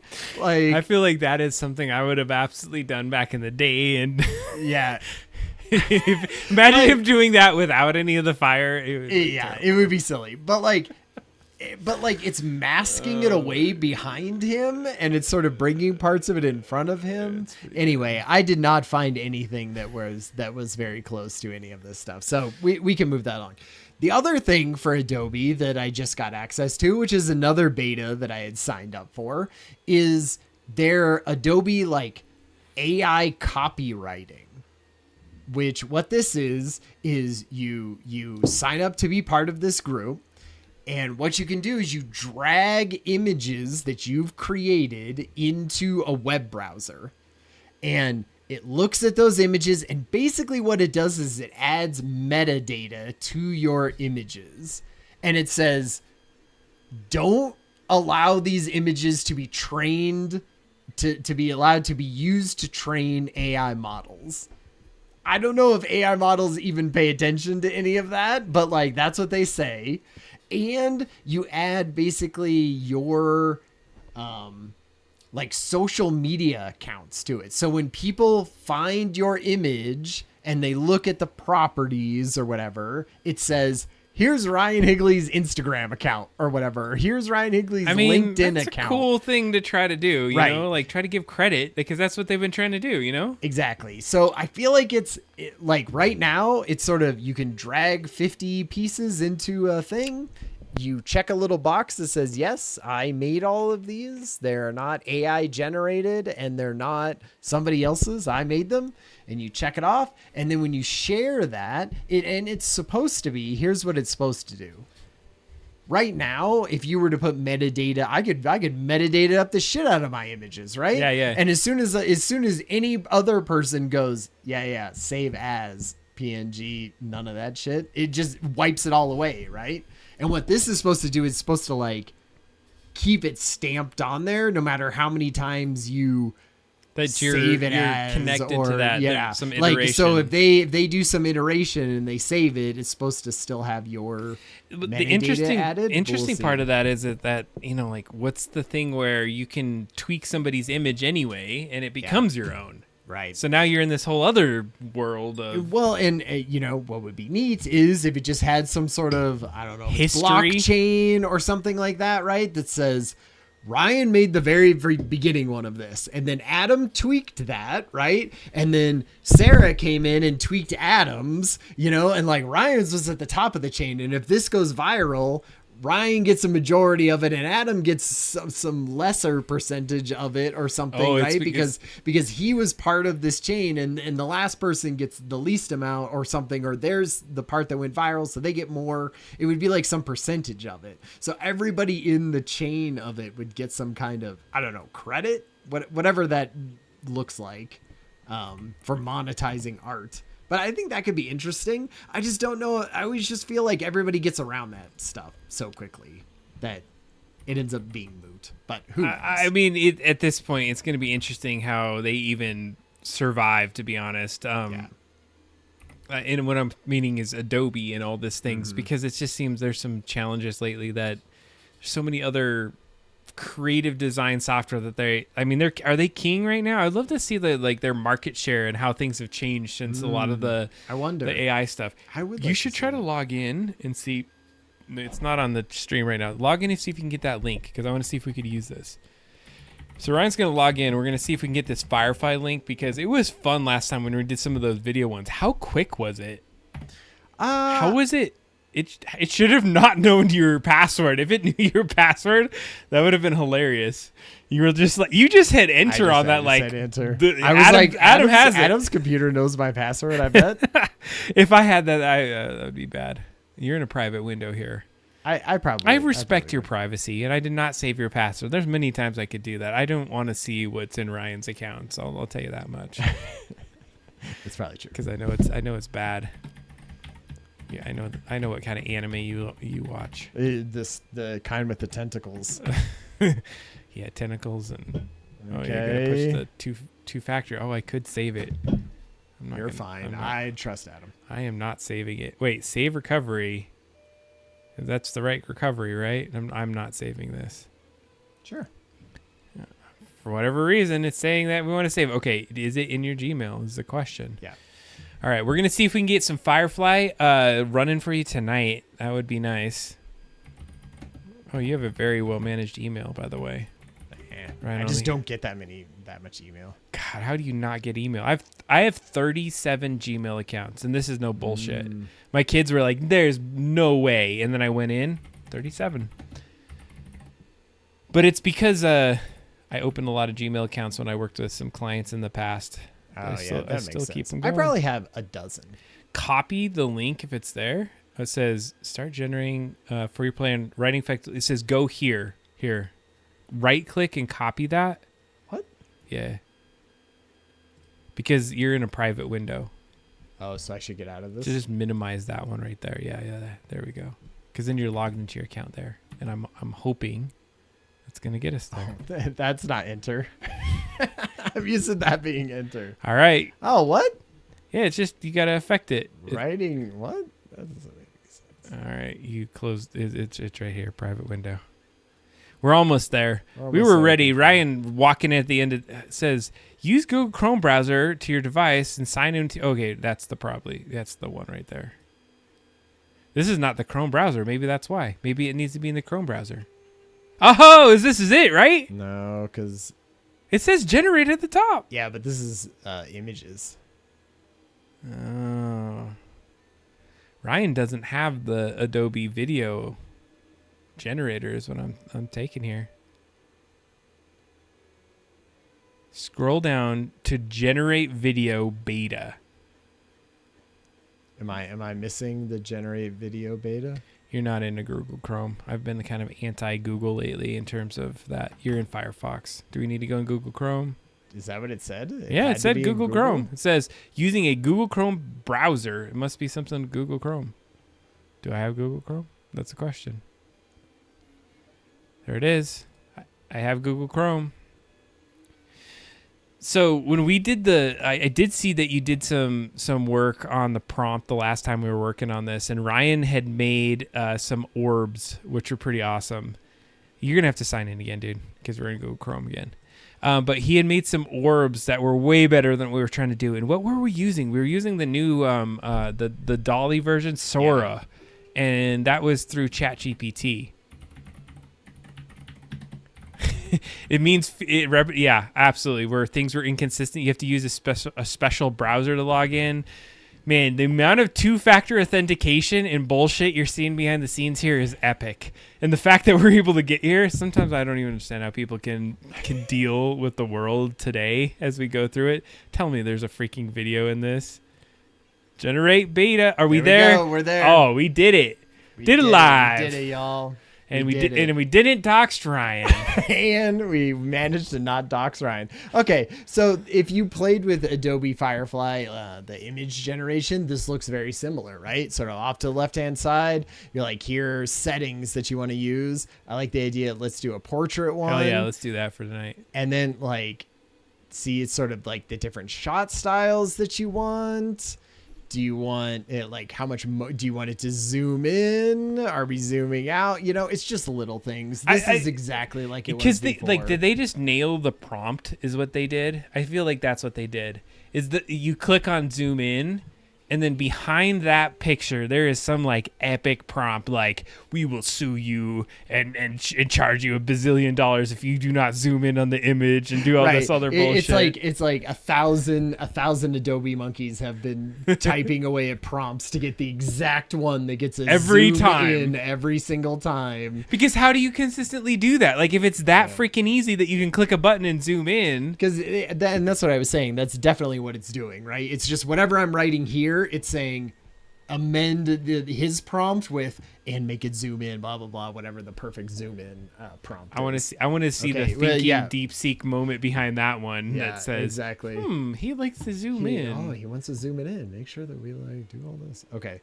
What should we All right, this is a chat thing. This is where chat needs to step into the realm here, today. You start. I gotta use the restroom before we start. Oh my god. This guy's bladder. All right, what are we going to make a video of today? So we talked about a lot of DeepSeek. We went to the singularity. We had some insights about explaining it like it was a preschooler as far as our insights on DeepSeek. What kind of video that we want to do today? We need your help. This is your time to shine, chat. Got to show up. Let us know. We will make it custom for you today. We did some next stuff. I think that was cool. We talked about old school computing, so maybe some retro things that we can throw in there. I'm trying to think, like, what's been happening lately. I don't even want to talk the politics side. We're going to leave that off to the side, but what we're going to do is something probably around AI escaping from a lab. Ooh, I like that concept. Okay, so AI escaping from a lab. I like the concept. Any other ideas? Anyone want to augment this one? We're going to do it in the aspect ratio for a phone. So this will be like a short. 24 seconds is good. I'm gonna let Ryan come in and do some last augments on this. I hope you washed your hands, Ryan. He did. He's getting another drink right now. LaCroix, by the way. Welcome, LaCroix. Sponsored by LaCroix. Hopefully one day they will sponsor us so that I can continue stocking my fridge. That's right. Gotta get my LaCroix. After stealing the last OG unicorn with tags. Okay, so we got it part in the chat's helping. So escaping an AI escaping from a lab. They want after stealing the last OG unicorn. Ooh. Okay. All right. AI escaping from a lab with unicorn. Is it an old school unicorn or is it original gangster unicorn? The original gangster unicorn. And then I love the little tags, news, report, live footage. There we go. Are we going with this one? AI escaping from lab after stealing the last OG unicorn. I feel like it's gonna be like we got to roll with it. Yeah. We're rolling with it. Chat gives. Oh my god! What? Why would you use that? It changes every time. All of this, no notes. Oh god! That is terrifying. We should also try one of the ones that we did before to see how it. I can't get onto that stupid freaking orb thing anymore. I mean, yeah, we could, but I feel like we need some new content. You know, I gotta say, sometimes there's decisions companies make, like the loading things on certain things. You're like, oh, that's a great one. So this changes every single time. So I think they've generated a bunch of like, oh god, here's a fuzzy small cute mascot like acknowledging the person in front of them or something, like acknowledging the viewer, because every single one is like a little thing like that. It's slightly different, and it's either like waving or giving you a thumbs up or being like, come on. It does it. A gallon of water each time. Oh god. Yeah. It's gonna be like loading GIF. The earth is gonna be a dry husk in the next couple we're gonna weeks be like, here. but you know what was fun? I got to do this fun unicorn AI escaping video it is so worth that village not being able to drink for a week. Yeah, we just need some desalinization because the water levels are rising. Oh, man, snap! I can't. Wait, this is 5 seconds. We have a 5 second video. Whoa. Oh god. Oh no. Okay. I don't know how much AI was in, AI lab. Maybe that's the AI lab, was it? It got the unicorn. I mean, honestly, I was more impressed with that result than the first time we did anything before. One more time. Let's see here. Is this the AI lab? It looks like a heater on the ground. If that door didn't close, that would be so perfect. Close on his neck. Oh man. But you know what? My wife showed me some ones where I got tricked. We got tricked by it. There was a couple with like polar bears swimming with killer whales. I don't know if you've seen any of these like YouTube shorts, but you can just tell somebody was putting in some garbage, right? And they were like, what about polar bears and killer whales? And it came out actually good. And they were like, oh, just keep making videos like that. And they just kept hitting it and doing it. And so there's millions of videos of these little like polar bears swimming in the water with like orca killer whales around them and getting helped up onto boats. And you could just tell they were just like, oh, we got one that worked and now put it out. And it has like 40 million views on YouTube shorts or whatever. And I was like, it's such a crapshoot. This one's, I like this loading. Yeah. I hope whatever village is not able to drink for a week. But we did get this fun. Get this fun one. Did you just run the same prompt again? Oh yeah, I did. I did a medium shot at a high angle shot with. I wanted to see.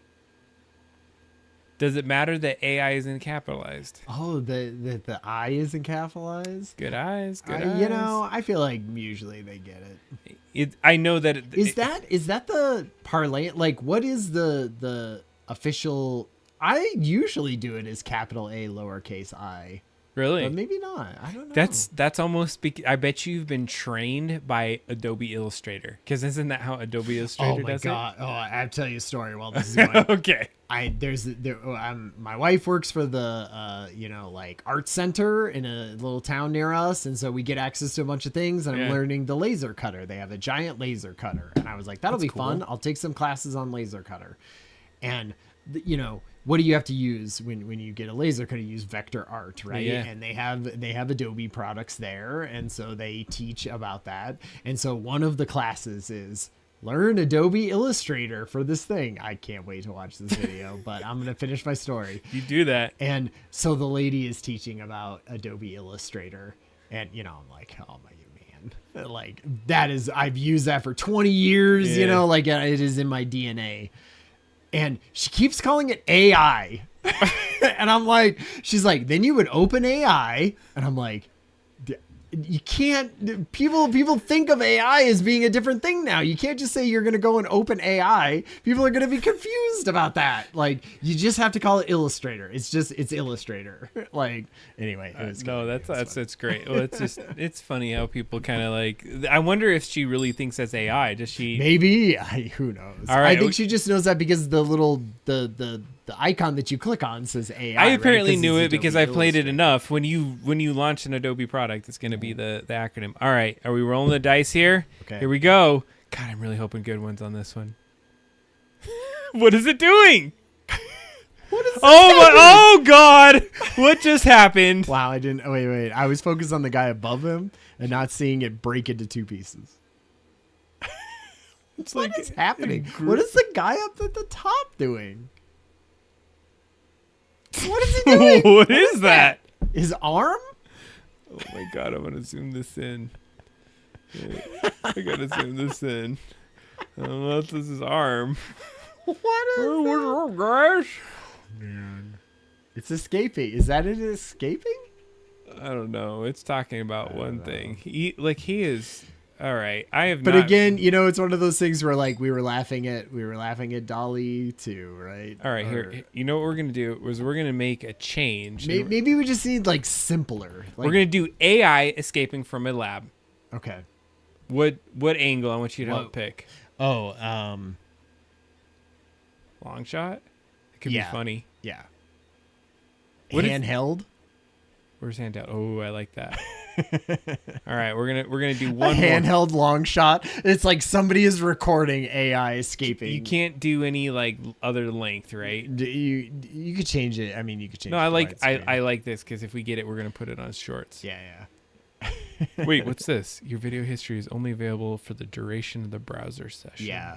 So like, if it's how like do I download stuff. Usually it's right, this big black button. Oh man, does that mean I don't get the other one? Okay. Yeah. Wait, I can go to this other one, right? Okay. I can download it. Okay. We're gonna download these. We'll put it online. Yeah, that'll be fun. Come and find it on the Discord. So let me get this back. Escaping from a lab. This is it from the chat tonight, and we're gonna say, okay, beta. Shot size was long shot, right? Yeah, long shot handheld. And then what is this? Camera angle, aerial shot. Camera angle. What do you think? Eye level? Because is it where you want like somebody recording it, recording. Right? That looks perfect. Okay, 5 seconds. Let's generate this guy. Ooh, we got a blue guy now. Get the little hair blowing around. 5 liters of water for that. Oh, I don't think so. Oh crap! I didn't capitalize AI.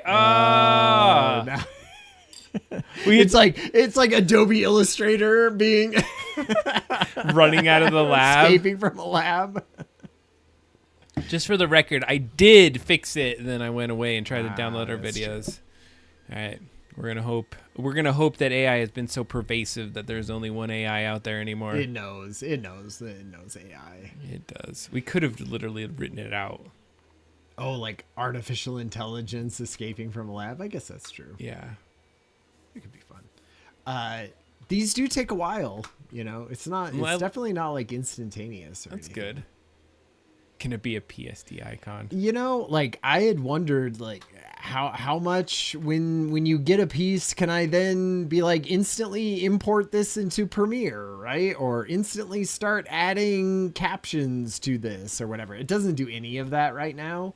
And in fact, when you do things in the image generator for Adobe Firefly, the minute you go to download something, it says, hey, do you instead want to upload this to Adobe Express and do some kind of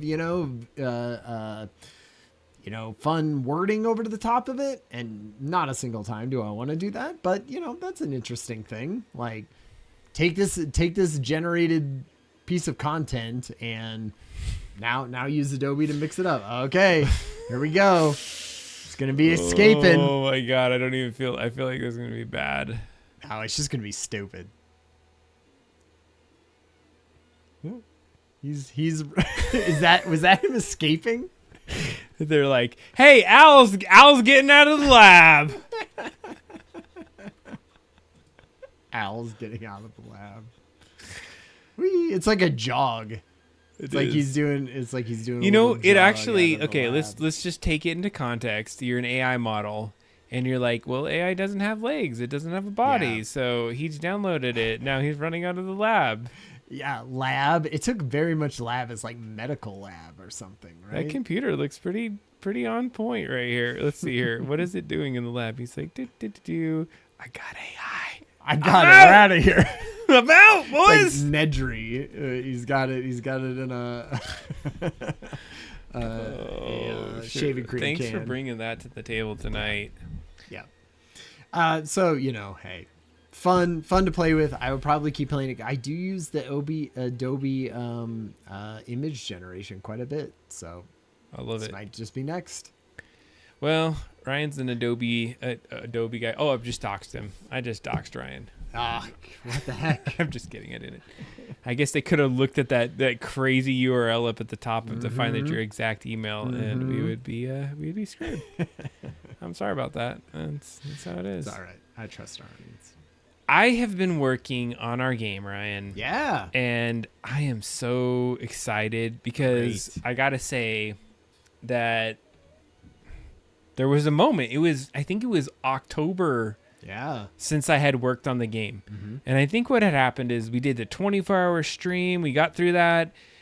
We had a lot of good insights as far as like, what are we going to do? What's the rundown of it? And we still need to do that. I think we should get to that point. And I wasn't, what's the word? I wasn't like oh man, I can't even think of the word. Dedicated? Disinvested or divested from the game. I just was like, demotivated for a minute. Or I was like, I put so much energy in getting it to this point, and then it was the holidays coming up. And you were playing Cyberpunk, It was even before that. I was just like, I need to take a break from this because I did so much work. Like I would sit for like 9-hour days on Saturdays and Sundays. Right. And just crank out the game, watch like Dune 20 times in a row and do all this work. And it was a good time. Did you watch that Dune series? I haven't yet. I need to. I've kind of like kept away from it, but I think I'm going to jump into it. Anyway, since we last talked, I was like, all right, I got to start getting into it again. So I started doing a little bit.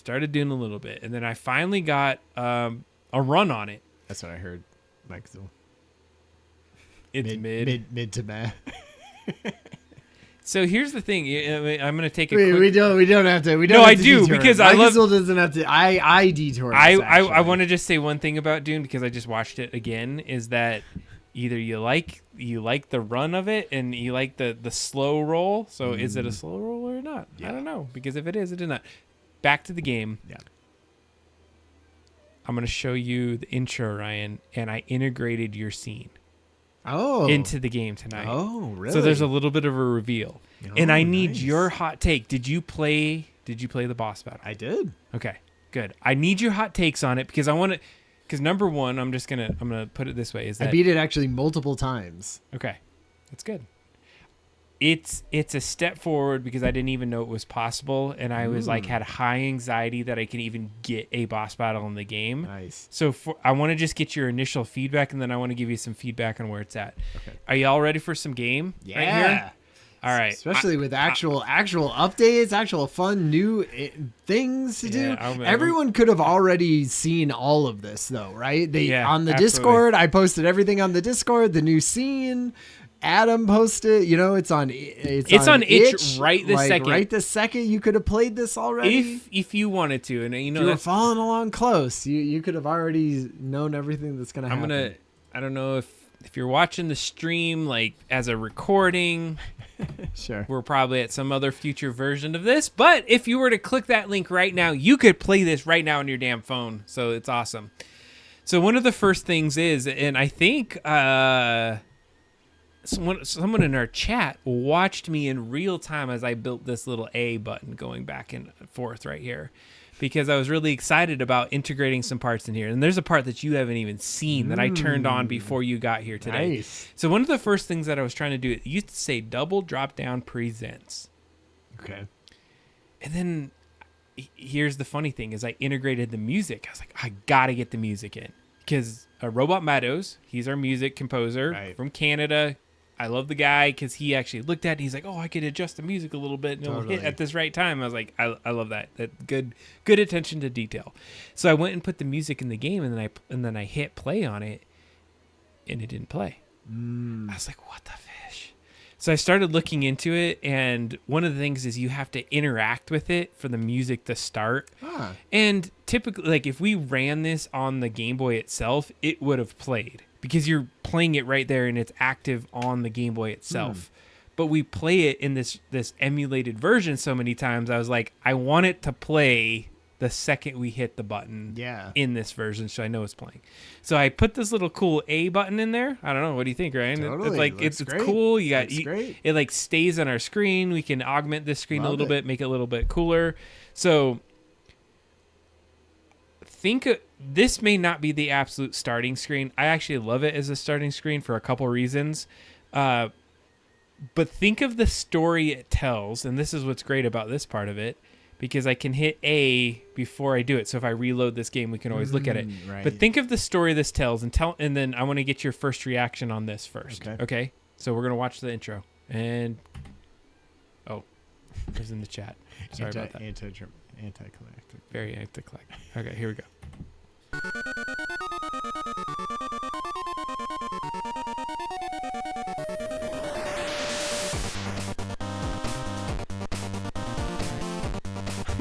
Nice. Okay, let's just break it down. You start at the top, you're going down. Alien goes to the right-hand side of the screen. It cuts off for a second. And then you say AB going across the screen. The only problem is he's like tiny. He's like this big.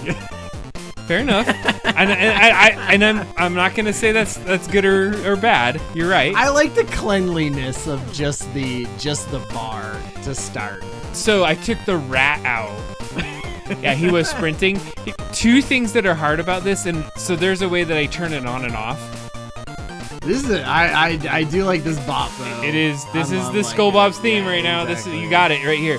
Is that I've been trying to do animations over things. Okay, so the first thing. This is the debut right now.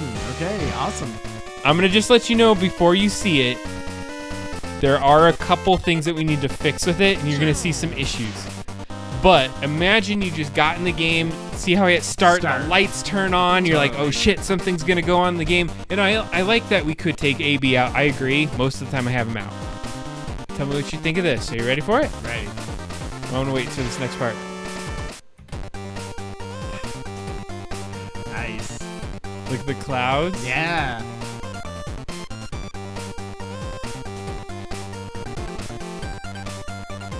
Okay, that's it. I'm not gonna pretend. Totally. So the slow pan. Yeah. This is a new part. So what I'm trying to say is this is where the story starts, and we got to build on the story. But I wanted to integrate it into there. So first of all, I saw it. D's in there. Yep. But AB He's right there. You can't see him. You can't see him Because so it's he's not on within the screen. in the screen piece. So you can see him in a little bit. So then I go into here and you're in the game. Okay.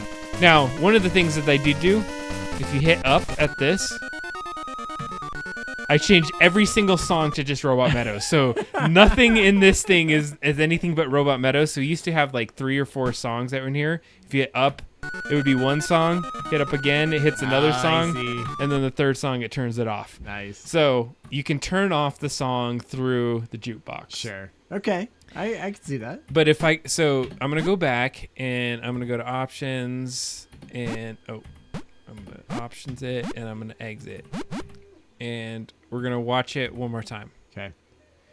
So you go through and we'll just kind of talk it through. So I agree with you. I didn't like the A-B thing. So he goes off to the side. I was like, oh, he lands. And then he's kind of like running in there. I was trying to like hint at he has a part of it, but I agree. Like his size is not right. And and I feel like I like the idea of it just like a little bit. I like the ambiguousness of like the alien ship going through, and then you're just like, oh, is that a throwaway thing? Is that just a throwaway fun alien ship in the background that they think is something? No, like that's part of it, and you're understanding it. But I just like how clean your sort of your intro sort of skull box is. Okay, I love it. So I highlighted out the mouse. I like the mouse on the top because he goes one way, the mouse goes another way, and it's like trying to keep your eyes going back and forth. So in the mouse is actually a part of it. So here's the thing, Ryan. Now, and this is even though I'm super OCD and ADHD, it's important for this next step because just how tiles work. Look at the bottom of the screen, and you're gonna notice some weird boxes and stuff. Totally. We're over the limit on tiles on this. There's AB, you can see him with the glasses, which is sweet. So we can pull him in so that when it gets to this point, it does the thing. Okay. I think we can do some other stuff. We can like fade the black, maybe put some text on there, do some other things on it. I was thinking Here, let me turn the music off. And like, say you pulled up. Let's do this. I'm gonna stop the music so we can watch it without the music playing. Oh, sure. It is, if that's cool with you. Yeah. So what I'm going to do is I'm going to take the AB reveal off. So I'm going to disable that event. Oh, I hope I didn't actually delete the rat. No, I didn't. Okay, where's the rat? I might have deleted the rat. Oh, nope, he's there. How does the over the tiles translate to actual hardware? Is that a question you know? How does over the tiles translate to the actual hardware? Oh, that's a great question. So I'm going to start with that one. So what happens is... Oh, and just to let you know, this scene has been Adobe certified as Ryan. That's the thing that I used to Adobe try certified? to try their certification. I am going to show, and I'm going to answer this question with the debugger on. So if you load an image... Thank you, Izzo. Yeah, Appreciate you. I absolutely got to say thank you to this one as well. I was trying to mock up a version of it, and I was like, what the fish am I trying to do? This is not my realm. This is all Ryan. And I was like, do you know what would be really cool, though, if Ryan gets to a point where there's depth to it and, like, this 3D version of it? And then I was going to talk to you about it tonight, and then you delivered that, and I was like, you freaking nailed it. It was exactly. And what I would like to do even is, like, I didn't know how much of this I could use or whatever, but you know how you were moving the things in the back. I would love the gravestones in the front, in the foreground, to also move at different speeds, like across it. 100%. Cool. We are going to talk about that. That was actually what I was about to talk to you about. So That's perfect. All right, let me do this because when we get to this, I need to stop the music. So I'm going to enable some events here. So what I've been doing is the music is awesome. I wanted it to keep playing through the game, but I have it to where like the intro plays, and then when you go to the next scene, it stops the music. So I'm going to actually turn on my stops of music for a second. So as we wait for the game to load, in this lower left-hand side is our debugger. Let's see here. I'm going to bring it up right there.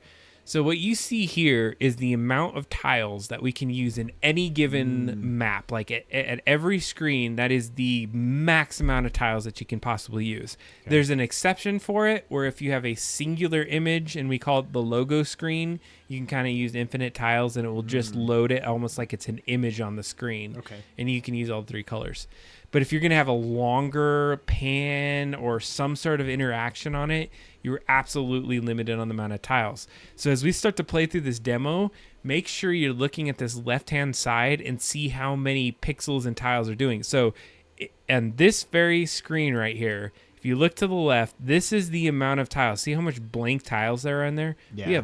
We have plenty of room to grow and do all kinds of sweet stuff. And this is for every level. When you see humongous large levels in our game, this is the amount of tiles that you have. Yep. If you repeat a tile, great. It is absolutely like it's an instance of it. You can use one of these tiles multiple times in a realm. But these are unique tiles that are on your map. And a tile is an 8x8 pixel let's just call it a tile grid item within our game. Yeah. So this is how many tiles this one uses. We're still leaving plenty of room to grow in this one. Okay. So now watch what happens when we start the adventure. So the tiles at the top are your character tiles. I need to look a little bit closer. And then these are some of the tiles within the game. So I think that there's certain amount reserved for something else. And so we're at the, like, this line down is saying this is the amount of tiles that we have in this map. And so you've gone more tiles than we can use. So see this little block right here? The game freaks out. It's like, hey, we don't have a tile. We're just going to chuck one into this point. Right. And so what it's saying, and so if I go and I'm going to minimize this and I click on it in the map, click on this. So it says there are too many unique 8x8 pixel tiles. You have 529 and we're limited to 384.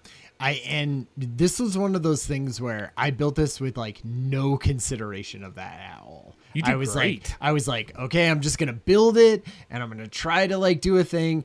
And then, because I feel like it has sort of gotten ambiguous a little bit. I feel like at the beginning of this project, it was like, you have to have this many. And then at some point you were like, oh man, I found this tile flipping thing and we could just have infinite. And it wasn't infinite, but like there was no, you're sort of like, it's like, the sky, we're not as limited as we used to be, but I still don't know what it is. But if you were like, hey, you got to cut 100, or whatever, 150 unique tiles from this, easy, I feel like. 100%. But also what I wanted to ask is, I noticed that you were like moving the tiles of the sky, and I think those have to be like completely. So now, see how the bottom part, like, they overlap. They overlap with this guy, and I was like I'm probably gonna have to end up moving that stuff around because I feel like we'll need the bottom 6 or 4 tiles or something like that to be the foreground, the top 4 tiles to be the background, and that's sort of, they'll move independently, I guess. So it's called parallax scrolling, and I think you can have multiple layers. I think it's up to 3.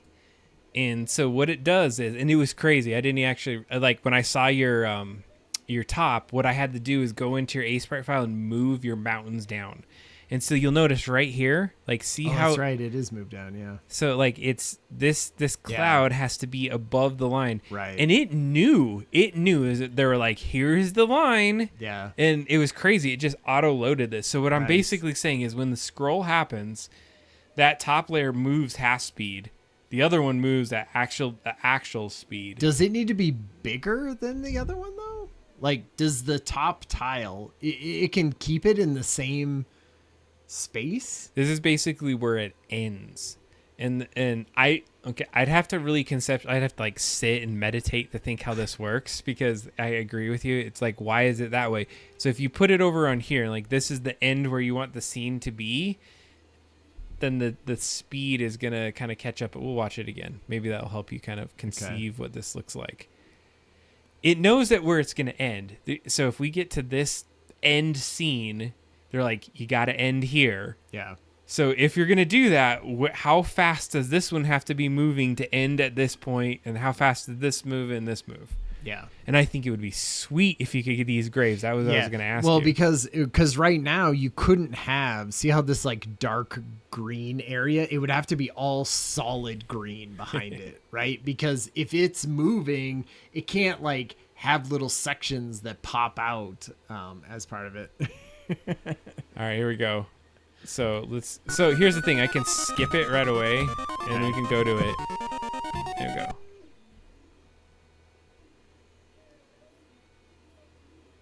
Yeah, it's like it's lagging behind, but it knows that it's going to end at the same exact point. I see. Okay. So that's basically what it is. So this one would be hypothetically moving faster.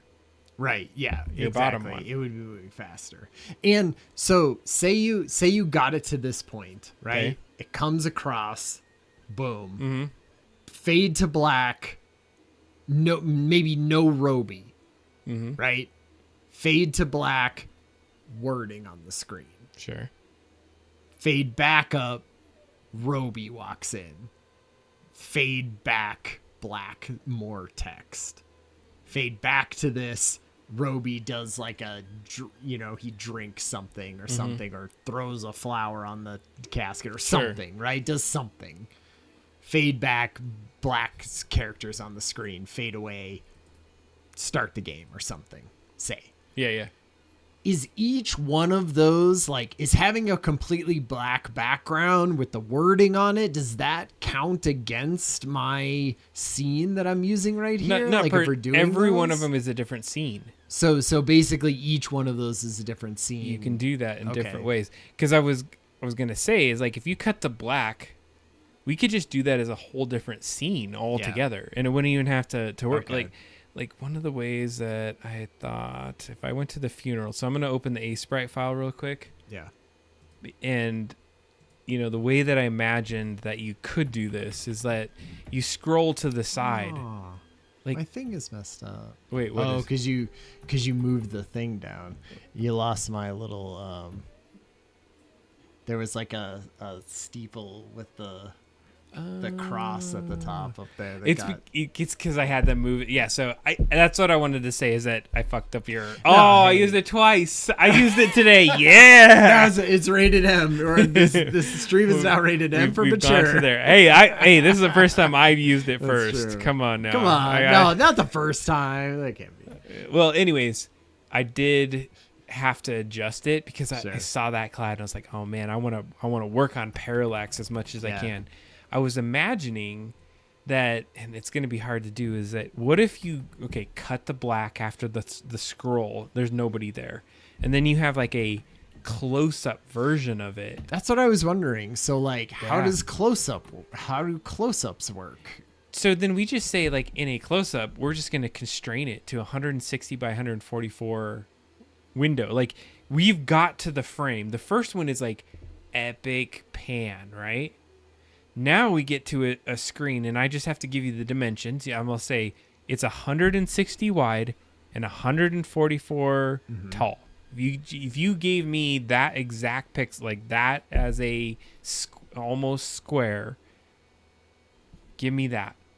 Give me this version of it or whatever that might look like. Well, and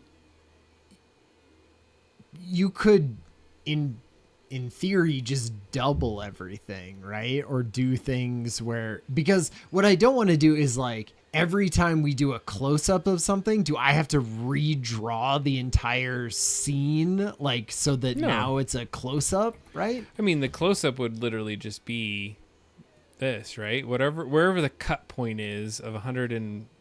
But say I wanted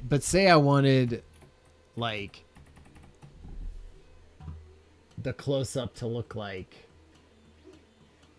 Yeah, it's a new scene. Like that, right? It's a new scene. But now every pixel is 4 pixels around it. So it's just zoomed in. So I could have more detail to the scene if I wanted to, right? Yes. But I don't necessarily want to have to redraw a whole new scene every time that there's a shot change, basically, right? So just zoom it in, and it's going to be bigger pixels. So honestly. That's I feel like if we're cool with that, if we're fine with that as an aesthetic choice, just based on the time frames that we have for this and not drawing a new thing. It's just like, hey, it will look like a zoomed in version of this. So he won't have more detail. I have played with some of the games that do these kind of animations. So if you want to go with kind of the retro style of it, they would just take that square, and so like it would pan over, he wouldn't be there, and it would then you would cut to just another scene. You know, it would go black, say something, and Roby thought, and it would just come back to this exact scene. But now we cut it; it's a square. And then I can animate him come onto the screen. Honestly, I feel like we should go that route, and here's why. Because then you could even have the coffin opened, or you can have it go into the ground, right? Or you could because I have a bunch animation. more because I don't have to show the entire you know, 2/3 of that other scene that we did. So what I'm thinking is, we just actually run it from that far angle, and if you really wanted the close up, then we would do something with that. But in this case, it would be almost perfect because then you could have him over here and he'd like walk out. Yeah. He can like put a thing on, you could push a button and then it would just go into the ground or something like that. I think that would be a sweet way to like start it out, and then it cuts like in, so he puts his grandfather to rest or whatever. So anyways, first of all, great job. I love it. Thank you. It just like it starts to get the cinematic. I think what we're doing right now with all the games that I've seen is that we are pushing this as like hard as we can into a really cool story. Yeah. A lot of the other games are just like, hey, there's a sweet Mario reboot. Right. Or a game that feels like every other, and there is a whole market for that. I'm not going to say like it's awesome. There's some people that have made some really fun games that did that, but what we're trying to do is it's something different. And I'm proud of the work that we're trying to do to make it cinematic in an old school way and use every constraint. And so I wanted to show you this. This is kind of funny. So when I was making this scene, and this is where there's a little bit of hackery behind the scenes, I'm not going to lie, but I'm trying to do it within like reason. To make this work, see how it pans off to the side? What I had to do is there's an actor that I'm saying, hey, just move across the screen, and then like an invisible actor, across the screen, and hit into here. So it's a blank right now. But when I was testing it, I had to see the actor. So I was like, oh, I have this sweet ghost one. So watch what happens when we play it with the ghost. It actually kind of fits with the aesthetic. I thought it was kind of fun. He's just like him floating across There's the like screen. a little ghost going across the Nice. screen. I was like, oh my God, it looks like it's the haunted graveyard. The haunted graveyard with Roby Decker or Robert Decker. But 2Ks. What this shows us and what we've been able to do is this the pan down was my first test. Can we even nail a pan down? Yeah. And then when we figured that out, I was like, awesome, we got it. Then I had to redo it. And when you sent me this, I was so ecstatic because I was absolutely working on the graveyard. So I'm just going to go right to it. All right, here we go. Go a little ghost at the bottom. Nice. So what that's showing is like this is what's driving the scene is that he pushes the edge, and then you're going to notice he goes to the edge, and right when he gets to the edge, right when he gets there, he stops, and there's an action that says, oh, collision with hitbox. Yeah. Great. When that happens, if you hit A on the screen, you get into the game. I see. Okay, nice. So that's how it works. That's it's not just moving the picture, right? It's just an invisible character is moving the scene to the left. There is, and so that's how the behind the scenes work. Nice. All right. Any final boss? Dude, I'm curious. I'm so excited to hear your perspective. If it sucks, I need to know. And I know there's some things, and I wanted to explain it to you because I want to hear your reaction first, and I might have some good feedback that you might think is awesome.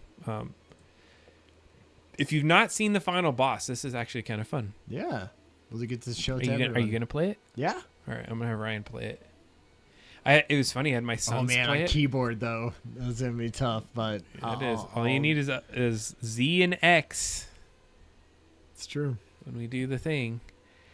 Well, before it loads, just give like a quick precursor. Let's just say, do you like it? Do you not? What's your thoughts? I did. I thought it was super cool. I don't know if you saw my comments in Discord, but I was I played through it a few different times. Like, it took me a couple times to beat it. I definitely died. I thought, like, wait, how am I supposed to be doing this? And then like, oh, right. Okay. I get it. Like in just enough times where I was like, okay, like that is what you would do at a boss. You'd be like, what? I don't get it. How am I supposed to be doing this thing? And then you would get it. But then you would find it out too late. And so you'd be like, okay, next time I'm going to be able to do this. And then it would be like 2 or 3 times of like trying to get it to nail in the timing. And then after 2 or 3 times, you'd be like, I got it nailed in. And then that 4th time is like, you got it. So it was like 5 or 6 times, once or twice. What am I supposed to do? 3 or 4 times nailing it in. And then by 6 times I had killed him.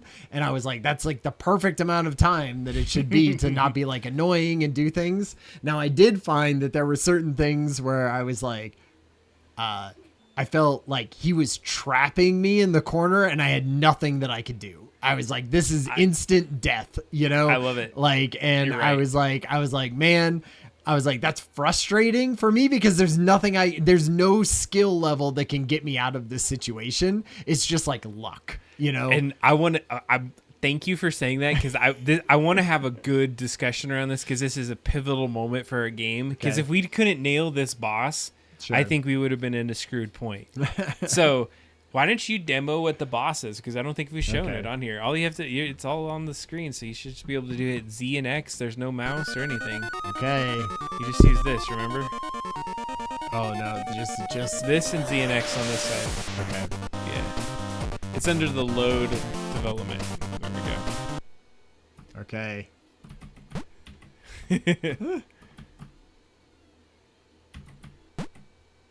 So it took you a minute to figure it out. I love that blinkiness. Okay. You're good at the boss level. All right, Oh. Nice. Oh, I hate that. Oh, that's so hard. See, like that's where, yeah. like that's where I'm like, oh, that cheating. I want to talk about it. Okay. So this is good. I like that you died first. Well, and the other thing, I always felt like, for some reason, when I would get hit, I would die like 5 seconds later. It was feeling like I was getting hit, and then like it was taking too long. It felt like it should have been like, well, bam, killed me, and then dead. Right? Like, and I don't know why, because then it would feel like, wait, what did I get killed by? I thought I made it past that or something. Right. That was I'm glad we played it multiple times, because that was the thing where I was like, like how come it's killing me like after the fact that I get I'm hit? just gonna tell you right now, the fact that it's where it's at, I am over the moon, because I didn't even think, like, I was like, all right, let's try to figure this out. I don't even think this is going to be playable for months. And to get where we're at now, and I wanted to oh no, I should have done load development. Right. Yeah, you're good. Just we'll exit the game when you get to it. We get to watch a sweet scene. Sweet intro again. So some of the things that's fun about this is I have to like disable this and turn this on so I don't have to watch the scene every single time. So you just hit A. Just hit A. So then hit shift. After you exit, hit shift. And then left. And then exit. And then you'll get the first. You'll have to go down and exit. And exit. Yeah, there's a lot of menus. Sure, hey, yeah. Hell of menus here. Alright. Hit A. Okay. I was like, I didn't want to accidentally. Yeah. Oh. There's a one loaded in there. Did you not know that? I did not know there's a glitch. That was a nice little... Yeah. There's a couple other little glitches to it, too. But the lag of it, I got to tell you... I'm going to let you focus. See, because right there, you're like, I'm effed. There's kind of a way to get out of it. But I'm going to tell you a secret about this in a second that I'm going to be curious to hear your thoughts. So first of all, as Ryan plays this, he's going to probably have to play this another time. He's dead. See, I feel like when you hit that time, like you got to be like, oh, I got it, and I'm dead. Because it feels like cheap or something. Like when he gets hit at the last one, you just got to be insta dead. Like I feel like anytime, the moment that the projectile hits you, maybe if you start blinking or whatever, like in the in-between hits, that's fine. You're like, whatever, I get it. But like the moment that I get hit by the last one, it shouldn't wait until I'm done blinking and then kill me. It should be like, bam, I got hit and died. Because when you die, then you're like, wait, was I getting like I kept thinking I was almost getting like poisoned to death. Like it was hitting me and then it was like taking more as I was going. So you're right. And part of that's just that. Sure. Oh no! This is the first one. I was like, right? I wanted to shoot him with that first one. Oh, I forgot that there was the first one. Oh yeah. There's like one in the barrel. But would you like the mechanic of it? Yeah. No, I thought that was great. Like, and obviously we'll change all the graphics so that this is like some crazy thing that he's like doing. But just the actual mechanics of him being like, hey, it's a thing and I gotta load it and be able to dodge him. My original thought was that he was missed it. That he was in in the brewery or something. And so that he was like shooting beer cans up or something. Like this is And so one of the other things is you can use your powers at some point to beat this. Oh God, I'm screwed. Because what basically happens is when you get hit, I hear what you're saying. Like when it's the last hit, you just gotta die. Here, you want to try it again? I want to see you play it. This is great. I kind of like the hardness of it. That was part of it. I was trying to tune it in enough to say. So basically, if you hit A now and then A once, it brings the menu up, and then you can select. There you go. We got to beat it because I want to see what people think of the. Oh, nice. There's that first one. Oh, the first one doesn't count, though. I just noticed that. No, it doesn't. See, like, when you get into that corner, like, that's the worst. So, one of the things is that when you think about optimizing a game, I'm going to kind of talk through some things as you try to beat it. Like, if you die, just restart and we'll beat it. And if we need to, I can give you even more health before we start. But one of the things is at the very bottom, you see it says boss. Oh. Dead. And you have some things that you need to do. And I had purposely built some like expansion into the game, so I would just say keep playing it until you beat it, because like I want to see the end. Have you seen the end? Yeah. I beat it a couple times. I was getting good at it. Like, yeah, I think it's funny the the bullets are okay. Shit. So you can sprint. Did you notice that? No. Well, I think I was definitely playing it on controller at my house. So if you push it, oh shit, there's a little bit of lag, and I'll show you. You see how it shoots like a barrage of them? That's not by design, by the way. Oh, I did bad. He died. I feel like I did it one time where This is great. I'm glad. Yeah, lighting fireworks. We were thinking that it could be Stranger Things style, but yeah. See, when you're like in that corner, but you're supposed to sprint out of it. There's like a way that you sidestep it, and you you're gonna die. Done. He just like he nailed you. Oh, you have one more. Yep, you're dead. Oh, you got it right before. Yeah, do the options and exit, and you're good. See, that's also the fun thing about this is trying to figure out like where the glitches are. Like I did not know it shoot, but if you shoot him in that first one, it doesn't count against his health. That's a good little glitch. Okay, so here's my secret. There is no pattern to his run. So like he doesn't follow you. There's no follow on him, even though it feels like it, doesn't it? I want to show you his boss level. God, I really. Here, I should up our health just to show people. So we can actually kill this guy. So the first thing is, the original concept, I was like, man, what is the mechanic of this? And I had something stupid. I didn't build any like things to shoot up and down. You should just keep playing it. So I need you, as you think about it, like what is cool to shoot up And like, what does he go touch? Totally. Is it a Yeah, button? exactly. So I went in and I was like, I need 2 seconds. I don't want to step on Ryan's shit. But what you'll notice is that when he starts it, when you go to that middle thing, it looks like there's a little gear. And you might have asked, you're like, well, it looks like I hit him in that last one. He has a hitbox that's like basically where the lights are under his thing. He is like freaking pummeling you. Yeah, well, and this is what I feel like part of it, he feels cheap, where he's just like chasing me into the corner. That's what's so great about it. It's like knowing how I built this AI, he has no follow on you. Yeah. It's gonna get anticlimactic of what this end is, which is what the fun part of it is. So what this tells me is there's a couple things that we could do, and we maybe don't have to. See, it's like he just chases you into the corner. What you got to do, and I think, and this was an accident that does that. It makes you so you can't camp that corner, so you have to hit that and run. And if you're at a point where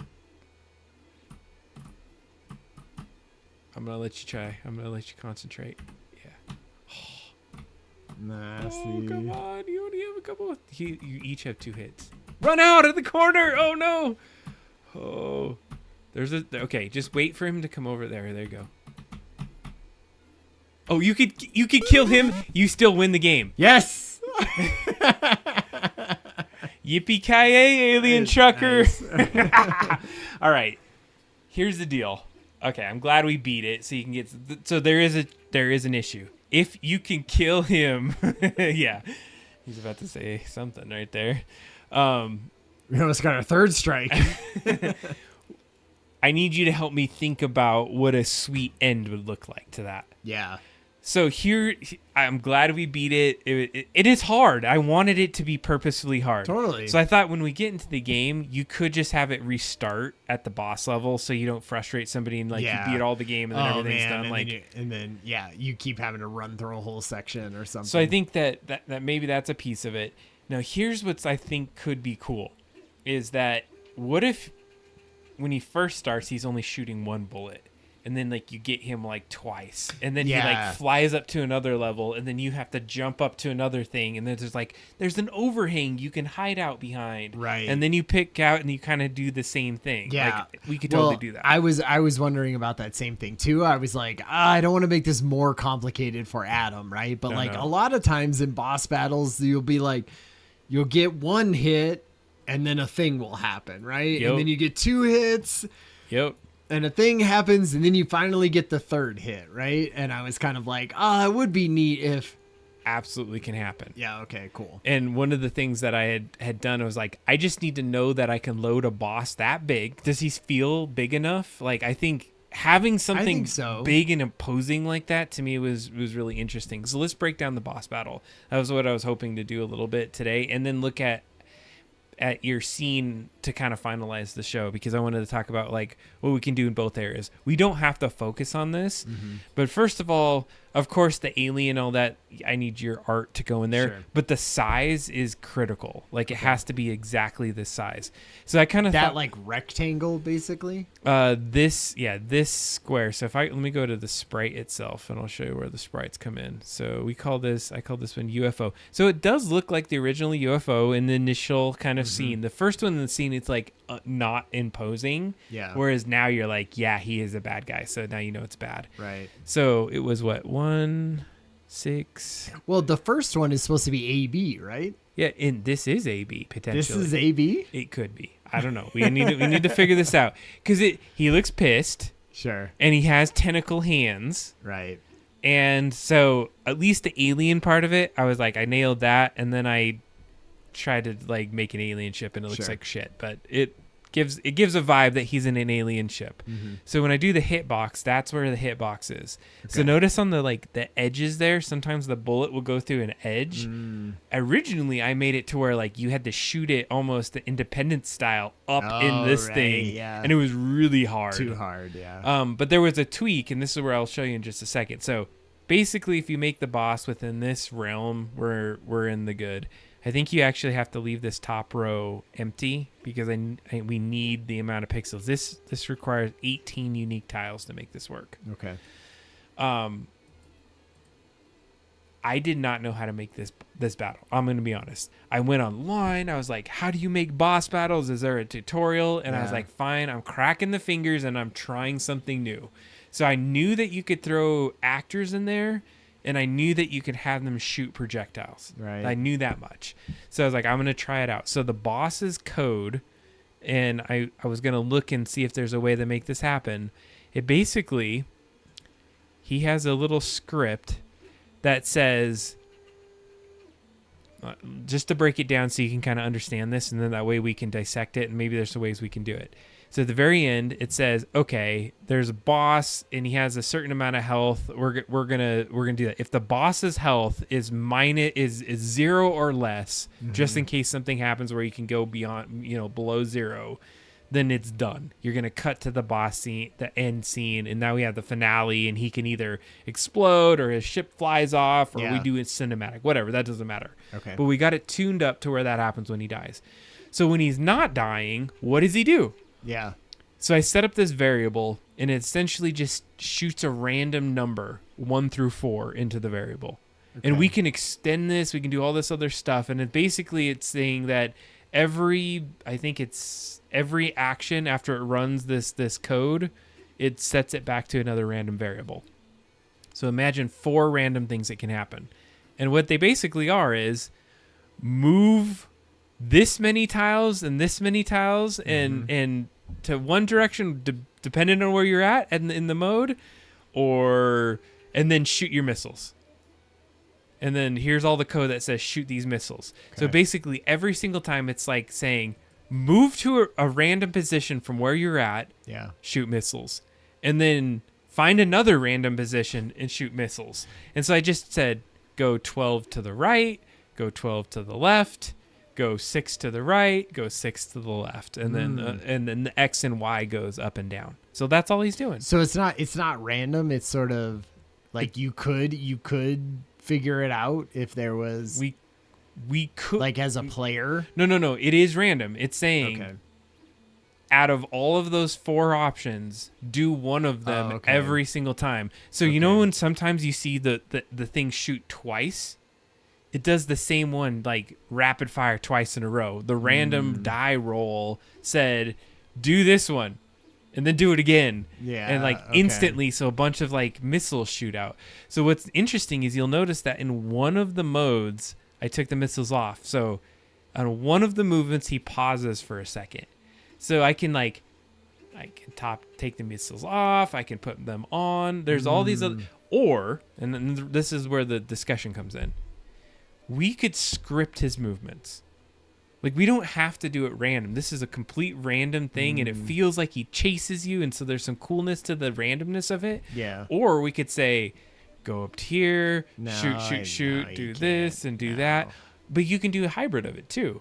You could say every 5th time, go here and do this little rotation and do this thing, and then random for another 10 seconds. I almost wish it was more I'm fine with random, right? I almost just wish there was sections of the screen where he wouldn't shoot, or so maybe that's an overhang, or maybe that's a safe zone or something. But I feel like even if it was off to the opposite side and you were he doesn't shoot over here, right? There's a thing, you could hide over there and you'd be okay, all right, he's coming this way. Now he's going back. Now I'm going to run over and activate the thing and then run back, Good. And you'd be okay, now I'm going to sit here and then I'm going to wait and I'm going to run out and shoot him and then run back, I feel like it would allow a little more cat and mouse with it, as opposed to just I'm in the corner and I'm getting aced, it doesn't even matter what I do at that point. But I don't know if that's a thing, if that's would be possible. And also don't let, I almost feel you are the one with the mechanics of this, and sort of whatever the mechanics are that you feel is things that you can do and that aren't going to take forever. I'm always going to leave it up to you. Well, so here's what I want to say about this is that I got it to a checkpoint where I was like, oh God, I feel like such the relief that I got to this. So one thing that you can see all this red right here on the borders here is hey, good night, Stealth the Mouse. Thanks for hanging out. Hopefully put cups in the Discord so we could see those. I thought you were gonna say cups in the dishwasher. Yeah, that would have been messed up. But what it does is he can't like go onto here. So it says use collision. So it kind of like puts him in this realm. So I don't know if I just stumbled upon like the perfect like boss and I was like, and this actually worked just really well beyond my expectations, or if we can keep improving it. But some things that I could see happening is that you would kill him or get him to a point where he blinks out, cuts to another frame that says, I'm gonna do this, and he like zooms off the screen, and then you're standing there and you're like, oh crap, and then like a door opens and you run to the next room. Yeah. Or he goes up and then like a little thing comes out and you have to jump up and you get to the next stage. Yeah, I like that like idea. I like the idea that maybe here like you're going up the alley or you're going some direction with our world, because of course all this background should be awesome. It's not just like him totally in a white room. Yeah. Well, because I feel like at this point in the story, at least, you're leaving the bar and going into the warehouse, basically, right? Or the bottling facility, or outside in the front of it, like or whatever. But like that is the next level that you're going to is the warehouse, right? So it needs to make sense in the story of like, what are we revealing at this point, right? Like what how much do we want to say about what is happening from what you've learned there to what you're going to learn in the front? So like how the boss is stylized, what section of the thing that you're in. Like it's almost, I feel like what you should be doing here is someone has come to stop you to getting from like out of the tavern, and you're needing to get past them so that you can figure things out and get into the brewery. Right. And so whatever that looks like, whatever we decide that is, or whatever room that is, I feel like you go into it, it's like you've gotten the key, right? Which is basically the end. You're leaving with AB, and then this guy is here to stop you, or whatever this is. And then once you've done that, now you're into the brewery. So it's like the in-between. I could see it as a flip to that. Like I almost feel like they were in the brewery and this is right after it. Well, because isn't leaving the tavern basically the end of the... Because how I would think about it is like your first level is the tavern, right? And then your second level is the brewery. And so you're like it's like you're rewarding the player by killing this guy, getting into a new level and being like, oh shit, now I get to see all this new cool art and I get to see like the cool new level that I'm in. I could agree with that. And I guess where I'm thinking about it is we've laid the foundation for a boss type thing. Now, this is obviously a floating boss that shoots things. So can we have a boss on a little car that shoots things and you're jumping over stuff? Yes, we could probably do something like that. I would say for the scope of our game, for the Game Boy game version of this, I still want to be able to tell enough of the Skull Bob story that we say we did the thing we wanted to do. Even from 15 years ago, we've nailed a story beat that if we put it to bed at that we would be happy with it. Right. I just want to at least get to that point so we can like definitively say we did Skull Bobs like we always promised. Skull Bob, yeah. And so what I imagine this last part would be is that it has some reveal where the skull, like you shoot him, it goes to the next screen, and then like his spaceship falls apart, but he still has the skull, and he's still in a smaller pod of his ship, and he's like, "You may have got me now, but I'm out of here." And then he like zooms off, and you're like, "No!" and then at that point, like maybe you find your ship, and then you get off, and then it's like end. Well, because I feel like at the first part, this was a larger, thing, right? That had multiple levels and all of that stuff. But if we're saying sort of like, well, we want to move on to a different engine probably at some point, and we want to sort of say, it's almost like I want to leave it like slightly open, right? Open enough. But I like the idea of this being its own little contained thing. Yeah, I want that for sure, because then if we're going to ship it as a Game Boy game or give it out, maybe not like sell it, but then you have a full scoped Skull Bob story in the Game Boy. And I've tattooed Game Boys on me. I love Game Boy. I have like some deep passion for this. I will probably even make a Game Boy side project at some point in my future, but my focus is getting Game Maker and actually taking these assets into Game Maker as well to play with it, because I think that's totally doable. Like, there's going to be a Roby in Game Maker that'll have way more capabilities. Right. That just has these little pixelations into Totally. it. Well, and then using the same music and using all the same stuff, it will just have a little bit more freedom.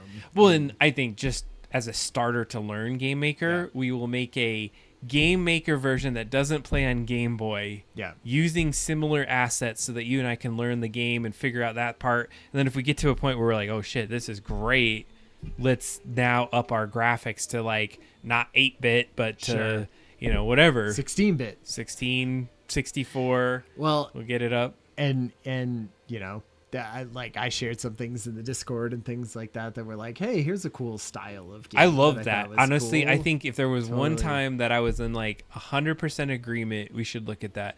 So to get from this point, I wanted to go back to your graveyard, because I was honestly very impressed with the graveyard and I love where it's at.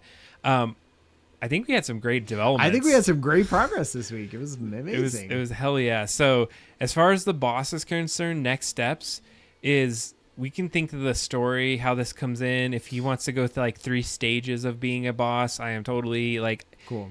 I feel like this structure sets us up to be able to do that. Nice. Like getting even here was a hard point. Now, what I would just say from your lens, if there's an action on it, is if you wanted to, coming up with like this alien and then what he's shooting out could be a thing. Like, I kind of thought it was cool. He is shooting out skulls. He's doing all the stuff. Like, it has a generally good theme to what it would be. So maybe you tune this version of it up. Yeah. Because I did spend some time to make it look like quasi cool. Yeah. My thought was that it is AB. He's maybe mad now, but in maybe future storylines, he's not really that mad. And there was some other like story that we could build into it.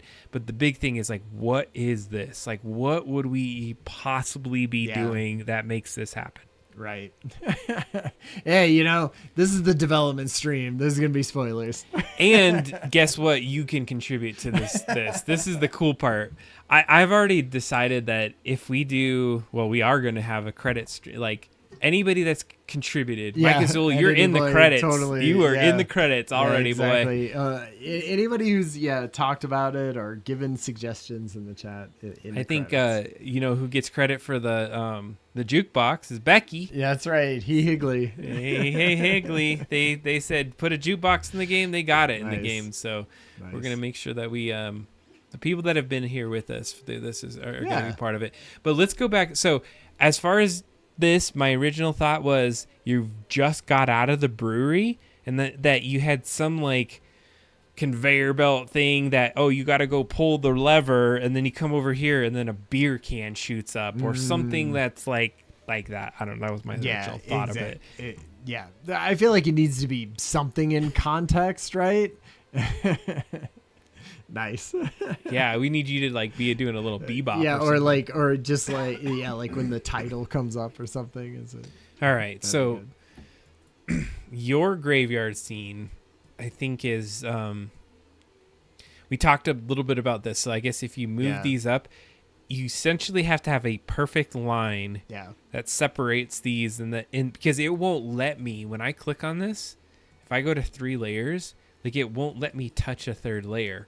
It knows for some reason that everything, like, there is a line here. I don't know how it knows it, but it knows. It's like probably just 3 squares, right? Or something. 3 tiles.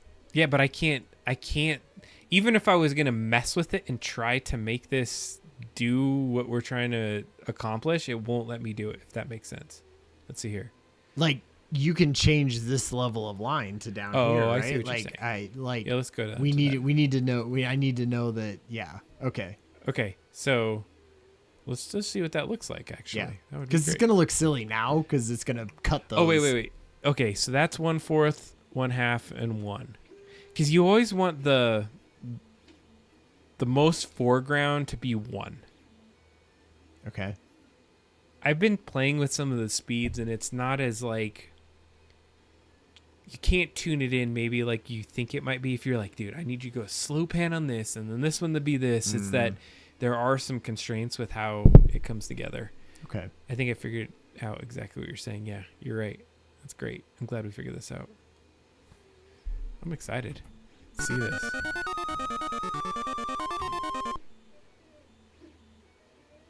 Yeah. Right? Yeah, that's doing exactly what he needed to do.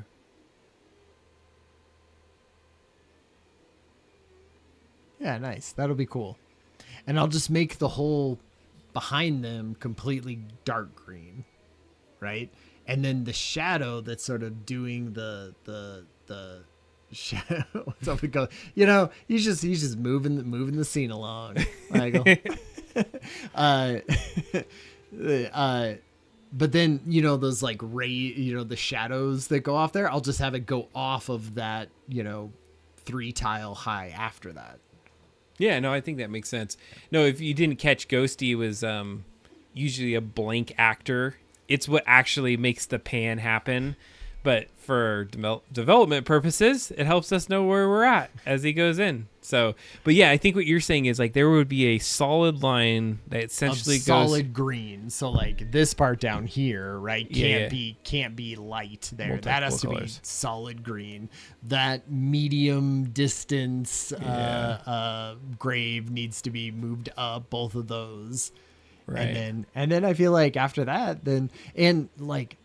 saving some of those pixel, like unique tiles, like 2 of those could be exactly the same, right? So I was thinking one of them could be slightly different, but just in the middle or whatever.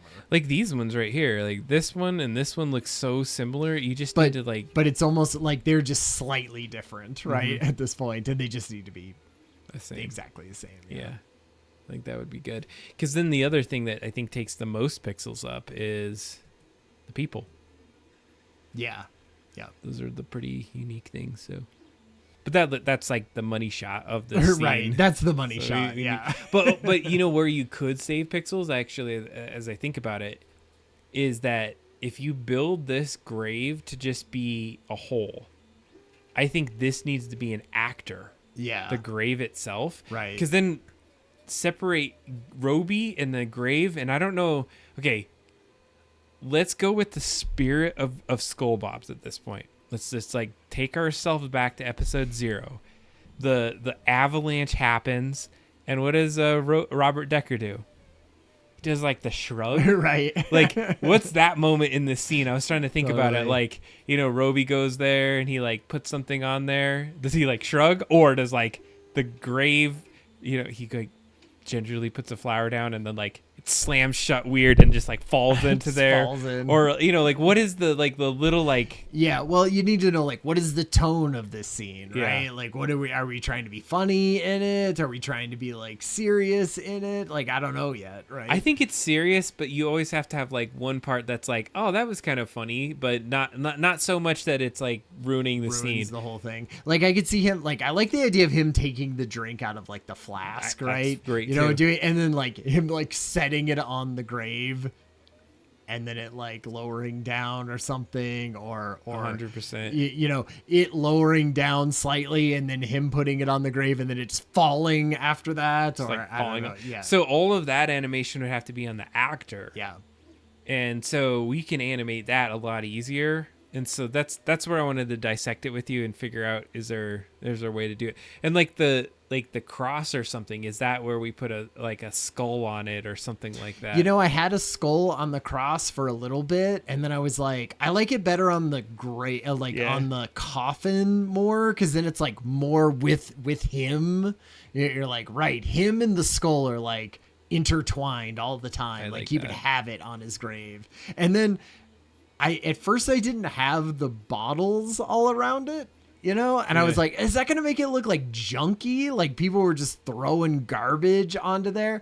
And I liked it as an idea of almost like he's popular. He has this cult following, they're all about the alcohol, because he's a brewmaster. And so people are like leaving bottles of liquor and bottles of Skull Bobs and stuff like that around the grave is almost like a tribute to Decker. I think you nailed it. When I opened it up, I was over the moon. I was like, oh my Nice. God, you just got it. So it was to the point where when you put it in, I just like booted the laptop and I'm like, I am putting this in immediately. I wanted to see it. So nice. Good job. You nailed it. Thank you. I feel like, it was good. We got boss battle and we got new cool like thing. And this was one of those things, let me tell you, and I know we're coming up to the end here. I would say the process for me doing this graveyard scene was I was like, I'm going to get AI to help me. Yeah. I was like, I need a pixel graveyard scene with a casket and a thing. Man, it sucks. It sucks at pixel art like right now. It does not do a good job. And then I was like, well, forget it. I just need a regular and, like normal illustrated graveyard scene with this and this happening. And I spent like hours trying to and I was like, I just have to draw this, for the 2 hours that I've spent trying to get this prompt correct, I could have drawn this. And so I did. And so I just went and drew it one night while I was sitting around with Kathy. And I was like, all right. And I sat there and drew it. And I'll have to send you maybe I'll put it in the Discord, the original, pencil drawing of this. And then I inked it. And then I was like, all right, now I'm putting it into Sprite. And I just sort of like built all of the sections and the layers built off of that drawing. And I was like, that probably took, a little bit more time, but not as much time as me trying to get this stupid, like AI to create this.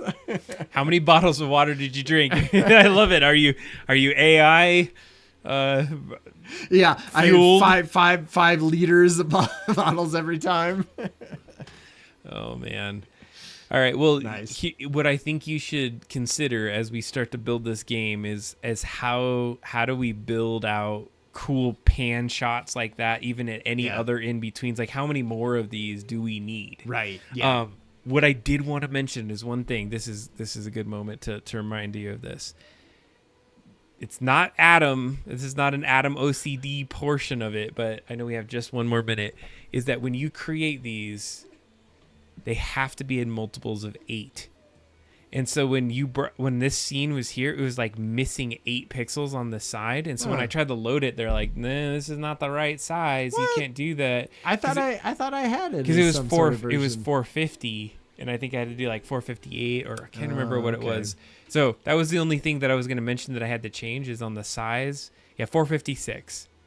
So it was like at 450, and just to be in multiples of 8 to for the sure, because that makes sense. It looks at everything in 8-bit. Yeah. And it wasn't a problem. All I did, I had it way longer at one point, and I was like, I don't need this. I don't need this pan to be that long. Yeah. And so I probably just arbitrarily cut it, at that point. And so I didn't know. But it was so perfect. Like you had the height there, you had all that. And so basically on this side, you'd have to figure out how many, I think it's like 20 some tiles. I think it's like right around here is where the cutoff would be. Okay. Actually, let me just look at this. So if I went to sprite, canvas size, and you went this way, so the width would be 160. What's the wrong way, I guess? Yeah. So that is the Game Boy screen right there. Yep.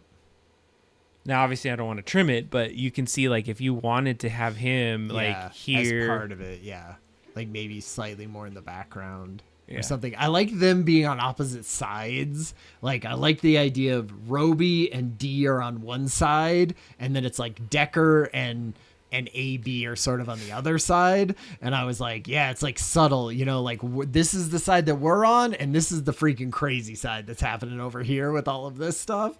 And then I was trying to make them so that they blended in somewhat, but then you're like, I sort of noticed them, like if you didn't know anything about it and you came in for the first time, you'd just be like, oh, those are background characters. But if you played it multiple times, you had to start it over. After a while, you'd be like, all right, there's D. She's in the background with I was them. Like ear to ear grinning when I saw it. I was like, oh my God, you nailed that. I would if you could give her, I don't know if you give her like eyes that are different, but that might be too much. But just to give enough and of something more, like even her belt or like her shoes or just her hair, her like little hair tie could be the thing. Yeah. But aside from that, I don't really have too many insights other than I think. And then I need an animation of whatever Roby is going to do during this. Yeah, right? and so if you imagine that he's going to be overlaid, it's going to be great. Yeah, baby bump. Because then it reveals a little bit that she's pregnant, which you don't get in the original. Like when you actually get into the thing, you don't like. It's like a little bit. Which makes me think like, which one of these other people are an Easter egg for a future episode? Right, exactly. That's where like 10 years from now when it's blown up huge, I'm gonna have to go back and look at this sprite and be like, I guess this guy, I guess like the tie guy here with the greasy hair is now a character in this. Damn it. Yeah, think of that. It's good. All right. Well, good job, dude. Yeah, really great job. Yeah. Just retcon this whole thing and well, as far as tonight, it was good. Thanks for showing up. Thanks for driving. Be safe going home. Yeah, totally. Hopefully the roads weren't crazy. No, it was all good. Yeah. I'm glad we get to do it in person because this was some major changes in this. I don't think we've got to this point for it. Big things have happened. We've had this discussion.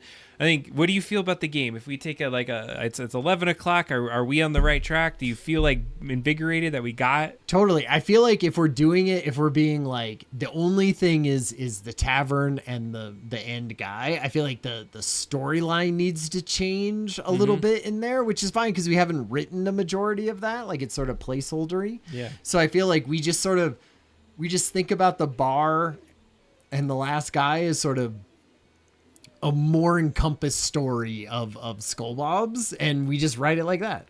I would say it's important to me that he at least gets in the brewery. Yeah. Because I think that you have the tavern, we gotta like, even if it's a tease level of the brewery. Yeah. Just because that sounds so cool. And that's where the skull is, the real skull. We have to get the real skull out of the game to run the story. Like how much gameplay do you want to, how many levels or things do you want to do inside of the brewery? I think we would do like a main brewery level with maybe a side level. Like you could, like it would be a shorter version than what we did up to this point. But I would love to see a brewery one with some cool stuff in there. I almost said shit, but shit would have been fine. It's fine. That's fine. Still PG-13. But no, I would love, every time I think of the game, if we can get to that, like I played the alleyway after a while because I played the game from start to finish beating the boss. Sure. Yeah, it's a technical demo, right? And it really has to feel like you've got a good story beat because we have the show that's on YouTube that shows the initial part. This has to tell enough of the story that if we start to use this as advertising for the game maker, right? You want to like hype people up and get them through a part and be like, I really want to figure out what happened when he took the skull. Like we have to get that story told. And it might be something where when we move into Game Maker, like I don't want to cross anything out that we like don't do a Skullbobs thing, right? Like maybe it's something different. And and if that ends up being the case and we get excited about something else, I want to be able to say like we did what we went out to accomplish 15 years ago, which is create a Skullbobs thing that in a video game that we could be proud of. And if that's the case and that's where it ends up being, then that's cool. Like I feel like it won't feel like a loose end. I just thank you that you've nailed what I'm hoping for. Let's close up the loose ends, even if it ends on a cliffhanger. I'm cool with that. Like that's a great ending. Yeah, and then we'll see where we go. But we are gonna make something next, probably in Game Baker. That seems to be the right way. And thank you for hanging out with us tonight. It has been fun. Thanks for the next computer demo. That was perfect. That's just it's like gets me all hyped up. And thanks Becky for being in there. Hopefully you're feeling everybody better. For hanging out. Everyone for hanging out. We had some new chatters in here tonight. It was great. Laura Zipam. Yeah, nice. That's great. Stealth Mouse with her cups. Thank you all for hanging out on the double and Lepoge. Is it Lepoge? Lepoge 93. All right. French. You guys have a good one. Thank you so much, y'all. Yeah. Good night. Have a good weekend. Bye. Bye.